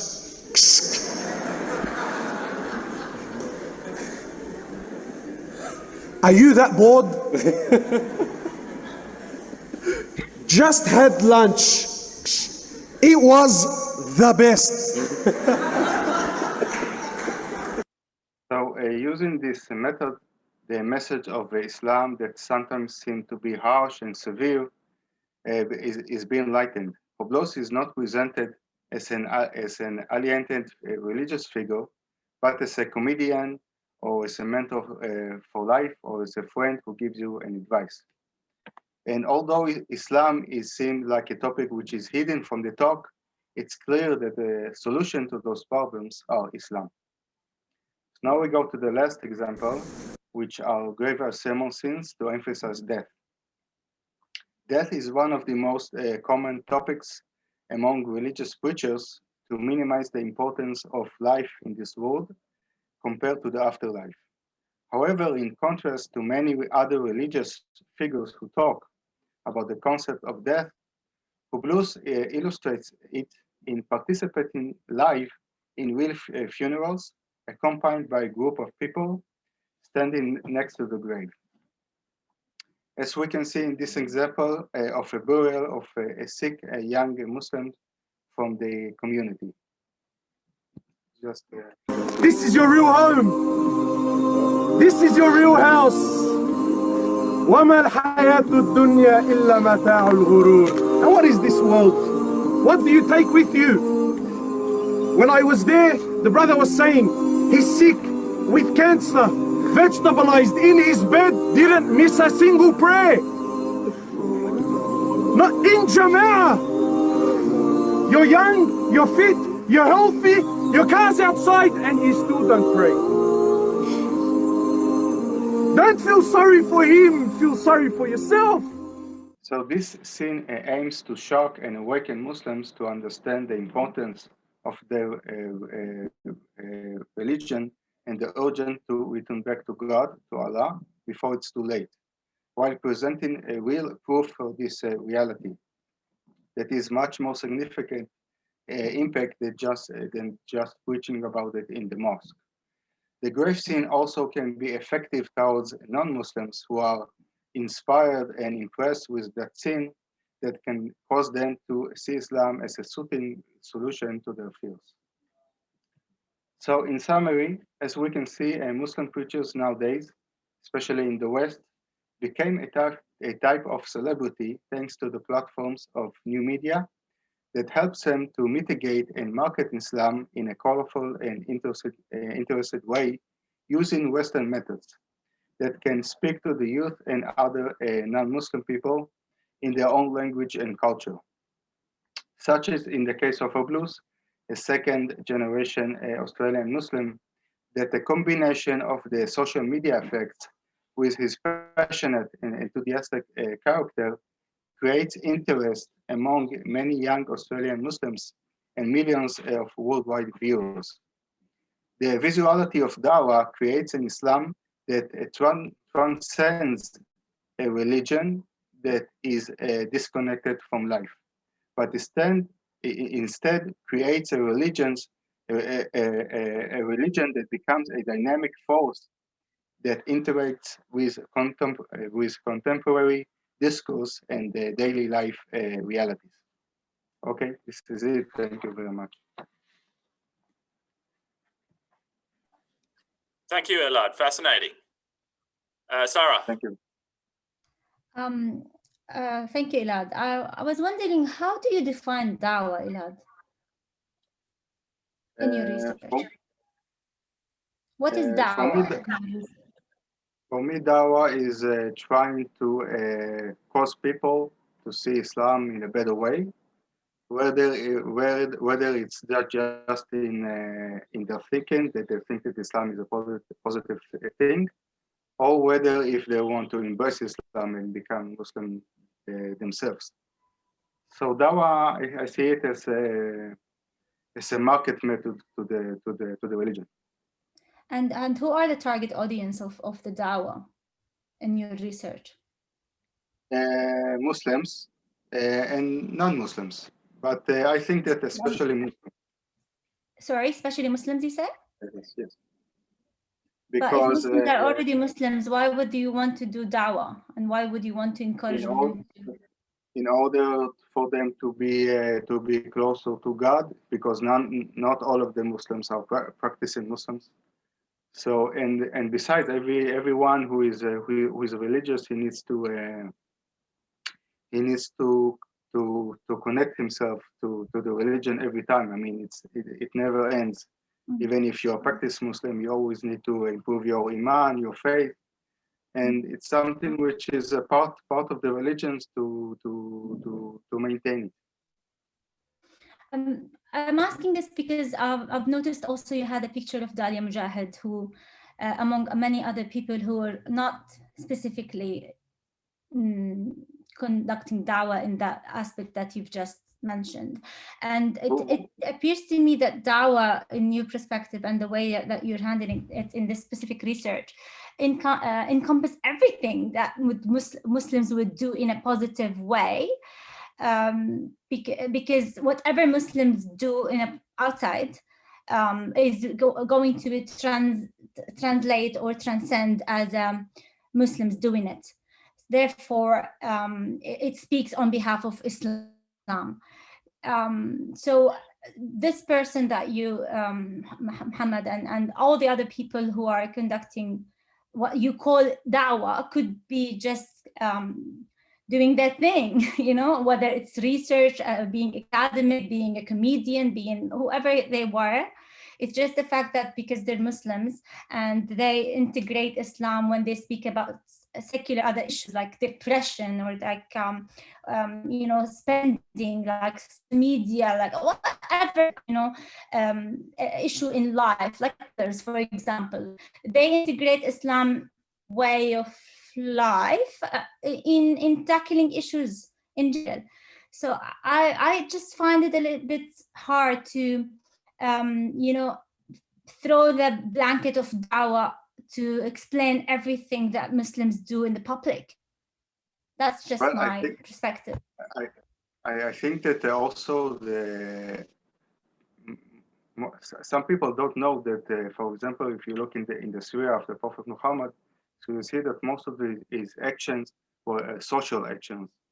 And this is one of the problems that people connect Islam only to things that are Islamic. I mean, if a preacher tries to talks about social action or things that related to the behavior of people, so it has nothing to do with Islam. And those preachers claim that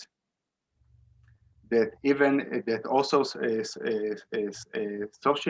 activity is a part of Islam, not because we want to make it part, but because it was a big part of the Prophet Muhammad, and therefore, if we want to follow him, we need to be a social activist like him.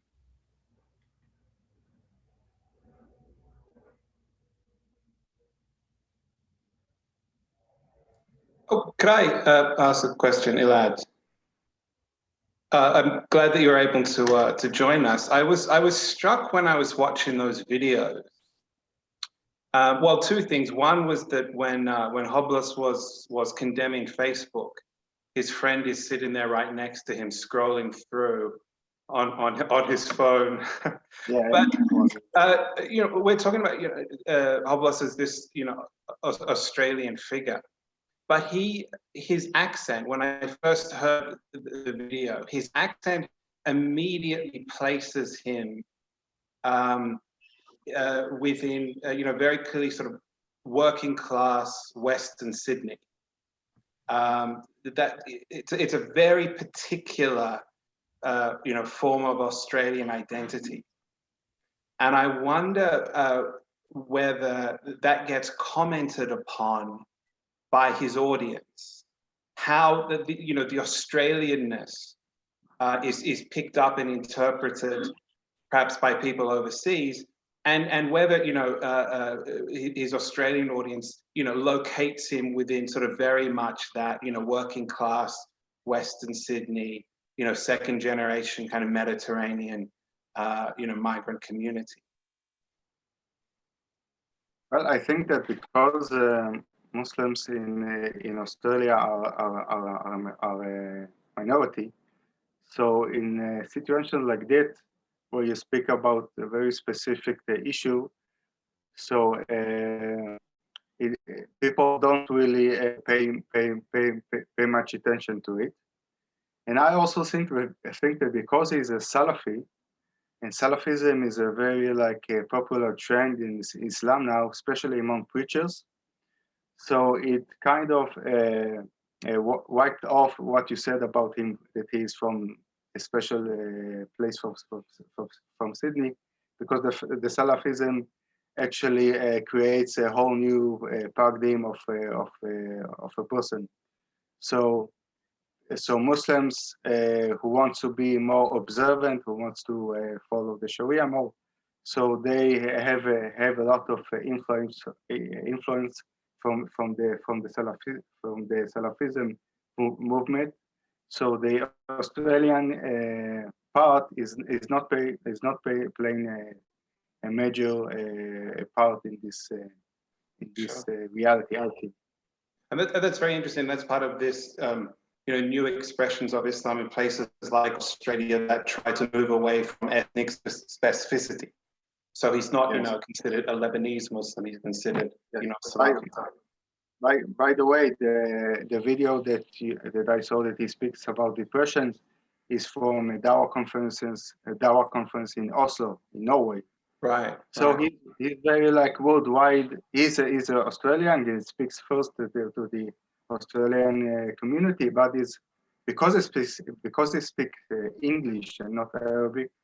So it's very important that he has crowd from the US, from Europe, from South Africa, from everywhere, even Arab countries. So this is the big advantages of Muslim preachers who speak English, especially as a mother tongue language. Let's have our last question from Halim, because we're almost out of time. Thanks. Thanks, Elad. Thanks for your presentation. I think it's really important to look at the kind of things that you're focusing on in your research. But I also think it's important to keep in perspective that Salafi or these kinds of trends or understanding or interpretations of Islam, whichever you want to call them, versions. I think that they're adhered to by a minority. There's a fairly silent mainstream majority of Muslims in Australia who don't subscribe to these views, and I think that a lot of the thinking of many Muslims, particularly as they age outside of the 20s, they move away from these kinds of ideas. Salafism and so forth has less appeal for them, and I think globally, Muslims are finding less appeal in some of these kinds of versions of Islam.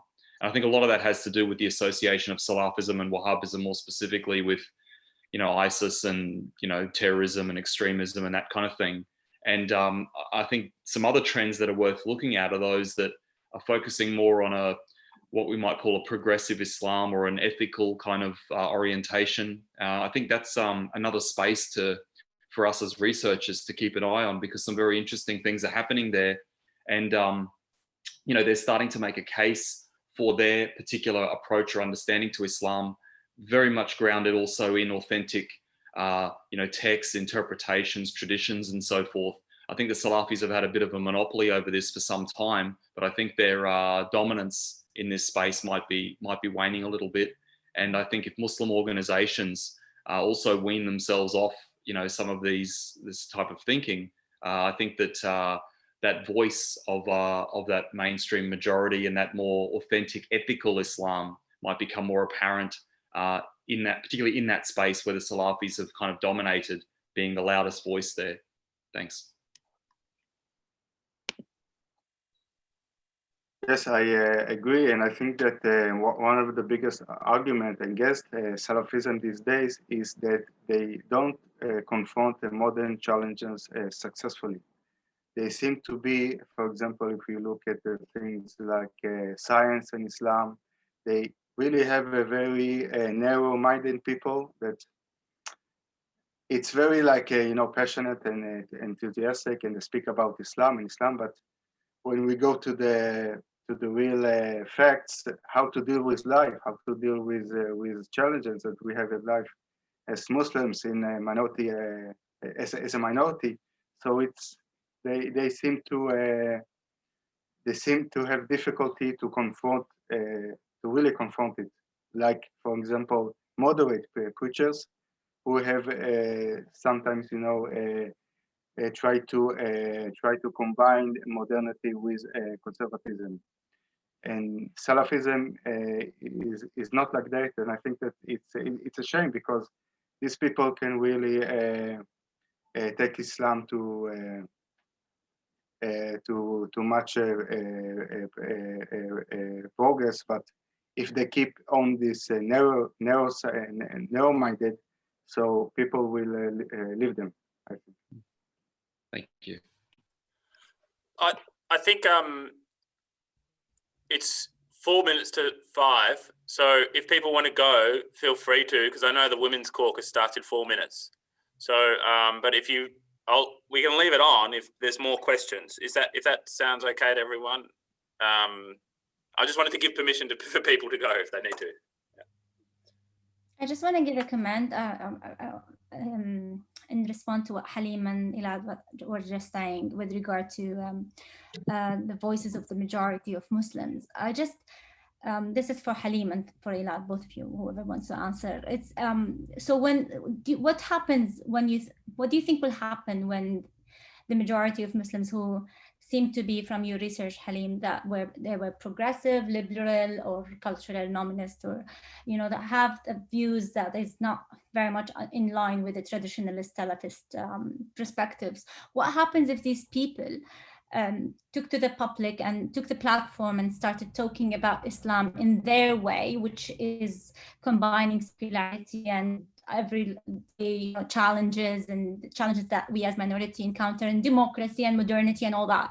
What happens if they speak about those issues from an Islamic perspective? Are we going to still consider them as dawah, or just because they are very much going to be in line with the Western democratic modernity way of thinking, which that's just going to go under the radar and will be perceived as public discourse and normal talking? Well, I'd let Elad speak about the dawah part of that question. But what I would say is, I think if Muslims are able to articulate Islam in the kind of ethical kind of, these kinds of ways that we saw in our survey, I think that the general public would have a lot less of a problem or an issue with Islam and Muslims. I also would probably point out that, this very legalistic, politicized kind of understanding of Islam is a relatively, if you look at the broader sort of history of Islam, is a relatively more recent, modern phenomenon. And we saw it kind of develop in the latter half of the 20th century, and then we've seen it throughout the 21st century. But if we look further back, even to the beginnings of the 20th century and previously, these kinds of ways of understanding or interpreting Islam were not as pronounced at all. You might argue that more Sufi-oriented approaches to Islam were a lot more dominant than this Salafist, legalistic, kind of politicized interpretation. I think that's become prominent in a modern, more modern, recent context, but that hasn't been sort of the historical experience. Thank you. What do you think, Elad, about dawah? I mean, if dawah is performed by mainstream Muslims who are very much modern Western Australians who have same, views about life, and what happens if they speak about their religion from that perspective and put it out in the platform? Would you still consider that as Islamic marketing or Islamic dawah? Yes, of course. I mean, I think that the dawah of the moderate preachers are even better than the Salafist preachers, because moderate preachers can speak to the Muslims. I think that most of the Muslims are battling between modernity and conservatism. I mean, practice Muslims, and I think that they can find the solution for it from moderate Western preachers instead of people like Hoblos, which is still it's very nice. It's very fun and nice to listen to him, but practically it's very hard to do what he says, especially in a context of a minority. So I think that the key for the success of dawah is in the hands of the moderate preachers, and I know some of them, especially in the United States, which has a much more brand of moderate preachers instead of, for example, Australia, I think. And yes, I think as I said that the moderate dawah approach is much better. What do you think is much better? What have you problematized from whatever Hubbo was saying? What things that he said that were not in line with Australian rules, and it's much more aligned with traditionalist? From what you've showed us today, I could not spot anything that's out of the ordinary. Yes, of course. I mean, for example, if you heard that he had a clip on memory that somebody quoted him, and he said it again, that if someone miss one salah, so it's worse than killing or something like that, which I guess it's written somewhere in the Islamic history. But I think that saying it is not smart, because if you say things like that, so you know that the media will hunt you for it, and they will present Islam in a negative way. So why saying it? So I think that moderate preachers will not like say those stuff, and beside of this, I think that Hoblos see life as something which is see Islam as a very narrow-minded religion. I don't think that he is capable of combining it with the secular society in which he lives in. So it makes the Muslim to live like to not feel part of the society in which they live in. So I don't think that Salafism is good if somebody wants to boost his faith and he wants to but Salafism is a way of life for Muslim minority in the West. I don't think that it's something that will last for, I don't know, a decade or a few decades. Samuel, Sorry, Samuel, can I say one more thing? Because it just in response, and this relates to your work, Sara, on Islamophobia. I think one interesting thing for us to keep an eye on is the extent to which, you know, a more ethical, peaceful, interpretation or version of Islam is allowed to be seen as authentic. I think there's a lot of people that are very happy to sort of allow the Salafist and Wahhabist version of Islam to remain as being the most authentic version because it is hostile, anti-Western, anti-women, you know, et cetera, et cetera. And they somehow like for Islam to be the antithesis of what is thought of as being Western or progressive or democratic or, you know, liberal, whatever. And so for as long as Islam is the antithesis of that, they're happy. And so they have a reluctance. I think you see this with those kind of Islamophobes, but you also see it among the Wahhabi Salafis. They have this reluctance to accept a peaceful, progressive Islam as being an authentic Islam. And so these two camps are kind of in agreement with this point of view, as I see it. Yes, and this is what, sorry, you're right. And to take it to the far extreme, this is what was his name, the person who was here, Chris' presentation in the morning was about, just to, you know, put it in a very extreme loom. He was talking about Tarrant ideology, the motivation behind his action, and ISIS, and he was drawing similes in the way they view their religion and their motives. And so you're doing almost exactly the same thing to a lesser degree, of course, with regard to moderate Muslims or progressive Muslims, which I hate these terminologies, but yeah, we have to live with them, and the Salafist and traditionalist versions.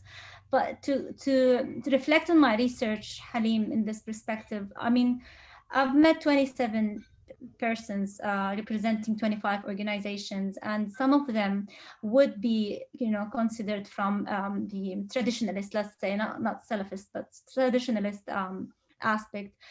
Even those in that domain, they still held very progressive views about, you know, the role of man and women, progressive views about the West and the nation they live in. They feel that they belong to this nation.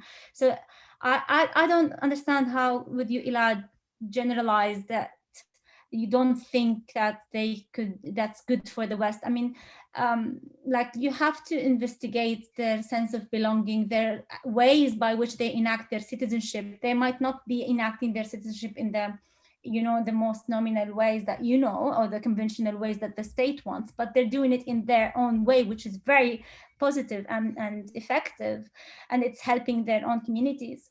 And they're not creating any trouble. They respect the law of the land and all that. So where is the problem? Is it their attire? Is it what? I mean, where do they clash with the West for you to say that? Well, I don't think this is a good you know, sect to be embraced in the West, and their, you know, their values are not in line with us and all that. So I'm just, you know, happy to hear what you think. Well, I think that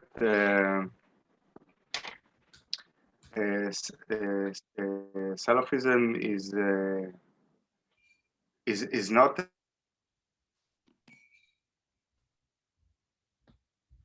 You're frozen, Elad.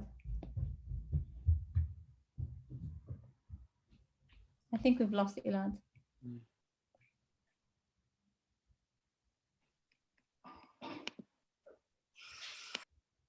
Yeah, I think we've lost Elad. I just wonder if I could comment, or wait for our dear friend to come back. Again, I suppose that, you know, there's parallels here, you know, within the Christian world. You know, I mean, there's a perception that, you know, modernism and Christianity overlap or the same. You know, I mean, but that's not the history. You know, in the 20th century, you know, you had this conflict between, you know, Christian communities that were anti-modernist and those that were pro-modernist. and in more recent times, in terms around the work that I'm looking at in terms of Protestant thought in Queensland and amongst the different communities, I mean, you've got local Protestant communities that, you know, where their teachings, their ethos was around ethics and the thinking of communitarians. And then you had those that, you know, there were fundamentalists or conservative evangelical or hypo-Catholic, you know, so, or Orthodox Anglican or Eastern Orthodox, you know, with a strong dogmatic sort of positioning as well.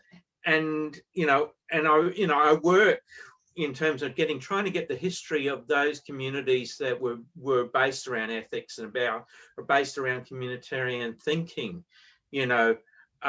because their message about peace and their messages about social justice had the same opposition from within, the Christian world, the Christian sphere, and other Christian organizations and other Christian communities.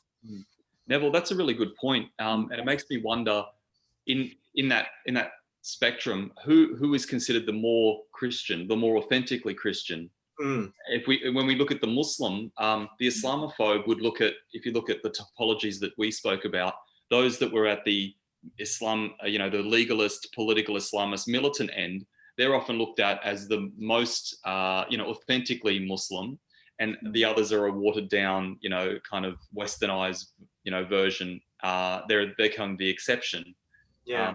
So in your scenario, I wonder, well, it depends on, I suppose, who we're talking at as the outsider observing. Well, you take the Christian, the Australian Christian Lobby as an organisation.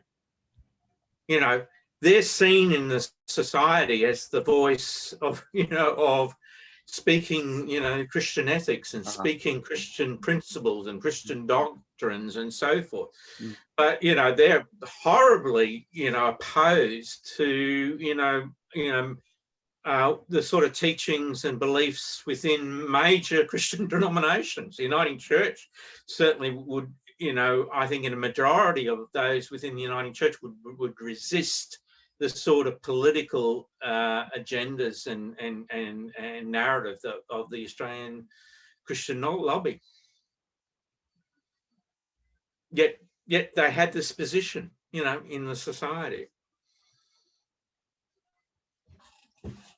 Thank you, Nigel. A very interesting point, really, to draw a comparison between how modernity and religion intersect, perhaps, to draw one as authentic and other as less authentic, and one as legitimate and the other as not legitimate for being progressive or whatever. So we're at a time and a place where Islam needs to find its authentic voice to be claimed as legitimate in this space. And but this is really a hard task, because if you have a 1.6 billion Muslim, with the Saudis still be considered somehow the spokesperson on behalf of Islam, it's a very hard task to be done. Everyone I spoke to from my research participants speak about his or her version of Islam as being, we need to educate Muslims about true Islam, and true Islam says this and true Islam says that. And it's always, in reference to peace, democracy, acceptance, justice, all the ethical values, the human values. It's normal, ethic, common sense values, and they're all attributed to Islam. And even the persons who were, I think there were 3 or 4 in my interviews, they were traditionalists, let's say Wahhabism even. They also had the same views. So I really struggle when I hear people talking about those people who has more extremist, not extremist, I don't want to use that word, more traditionalist views on Islam. I just don't take it when people problematize them just because they embrace that traditionalist perspective. I'm a Muslim myself. My circle of people whom I know, they've got one of each.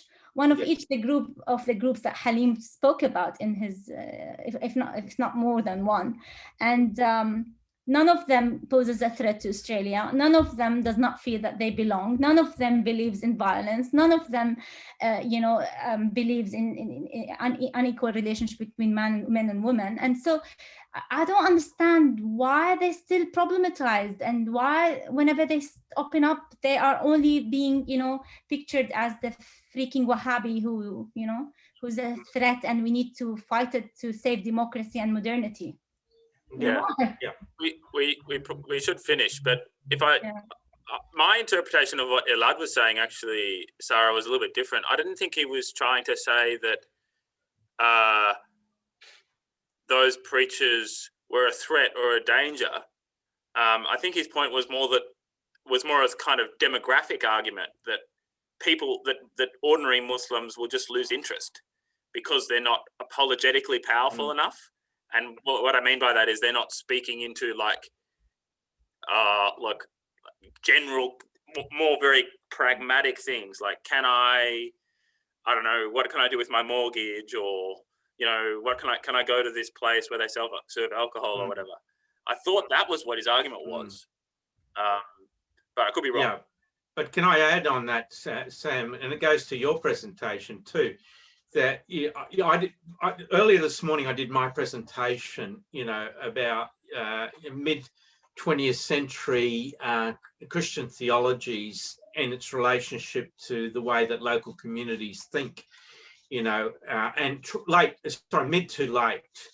And it's and there's this term that I use, which is quasi-intellectualism, and it refers to apologetics, Christian apologetics, which is sort of rehashing philosophical dead ends. So, you get the, that's why I found your presentation quite interesting, because, within different religious traditions, and certainly, what I'm looking at in terms of Protestant thought, you got three ends of three different groups here. You got the theological intellectuals that are really looking at the clarity of the ideas. They're trying and understand, aiming for understanding, trying for clarity of thinking. Then you have the quasi-intellectualism, which is what I say, in some ways just rehashing dogma, but philosophically they're dead ends. They just don't go anywhere. And then there's what I say is populism, where it's all entangled, where the voices of the local communities, who I think they have this sort of, I think there's this psychology of tending towards prejudice, where you assume, I know it. I don't need education. I know it. I know the truth. And they don't understand how the thinking is so entangled. Tangled with apologetics, tangled with, things from the intellectual schema, and entangled, with their own sort of populist prejudice. This goes back to what Halim have showed us about willing to learn more and be educated about their Islamic foundations, isn't it, Halim? Even the traditionalists and militants and all these people were open to know more and learn more about Islam, which is interesting in comparison to what you were saying. I was actually really surprised to see people who said, who fell into the category of legalist, militant, political Islamists, all express very high levels of willingness to know and learn more about the religion. That was surprising. Yeah. Yeah, but it's different to what Nigel has found or argues with regard to populists. They don't want to learn. They know it all. Interesting. Everyone, I have to go. Thank you so much. But it's been a pleasure to discuss, particularly this discussion that we've had towards the end here. Thank you so much. All the best. Thank you very much. Thank you, Elad. Thank you. We'll see you in another one of these tomorrow or something. Thanks. Bye. Thank you, Tamar. Let's call it a day, I think. Thank you for everyone for the discussion. What a fantastic presentations. Thank you, Sara and Elad as well. Thank you. Thank you. Bye-bye.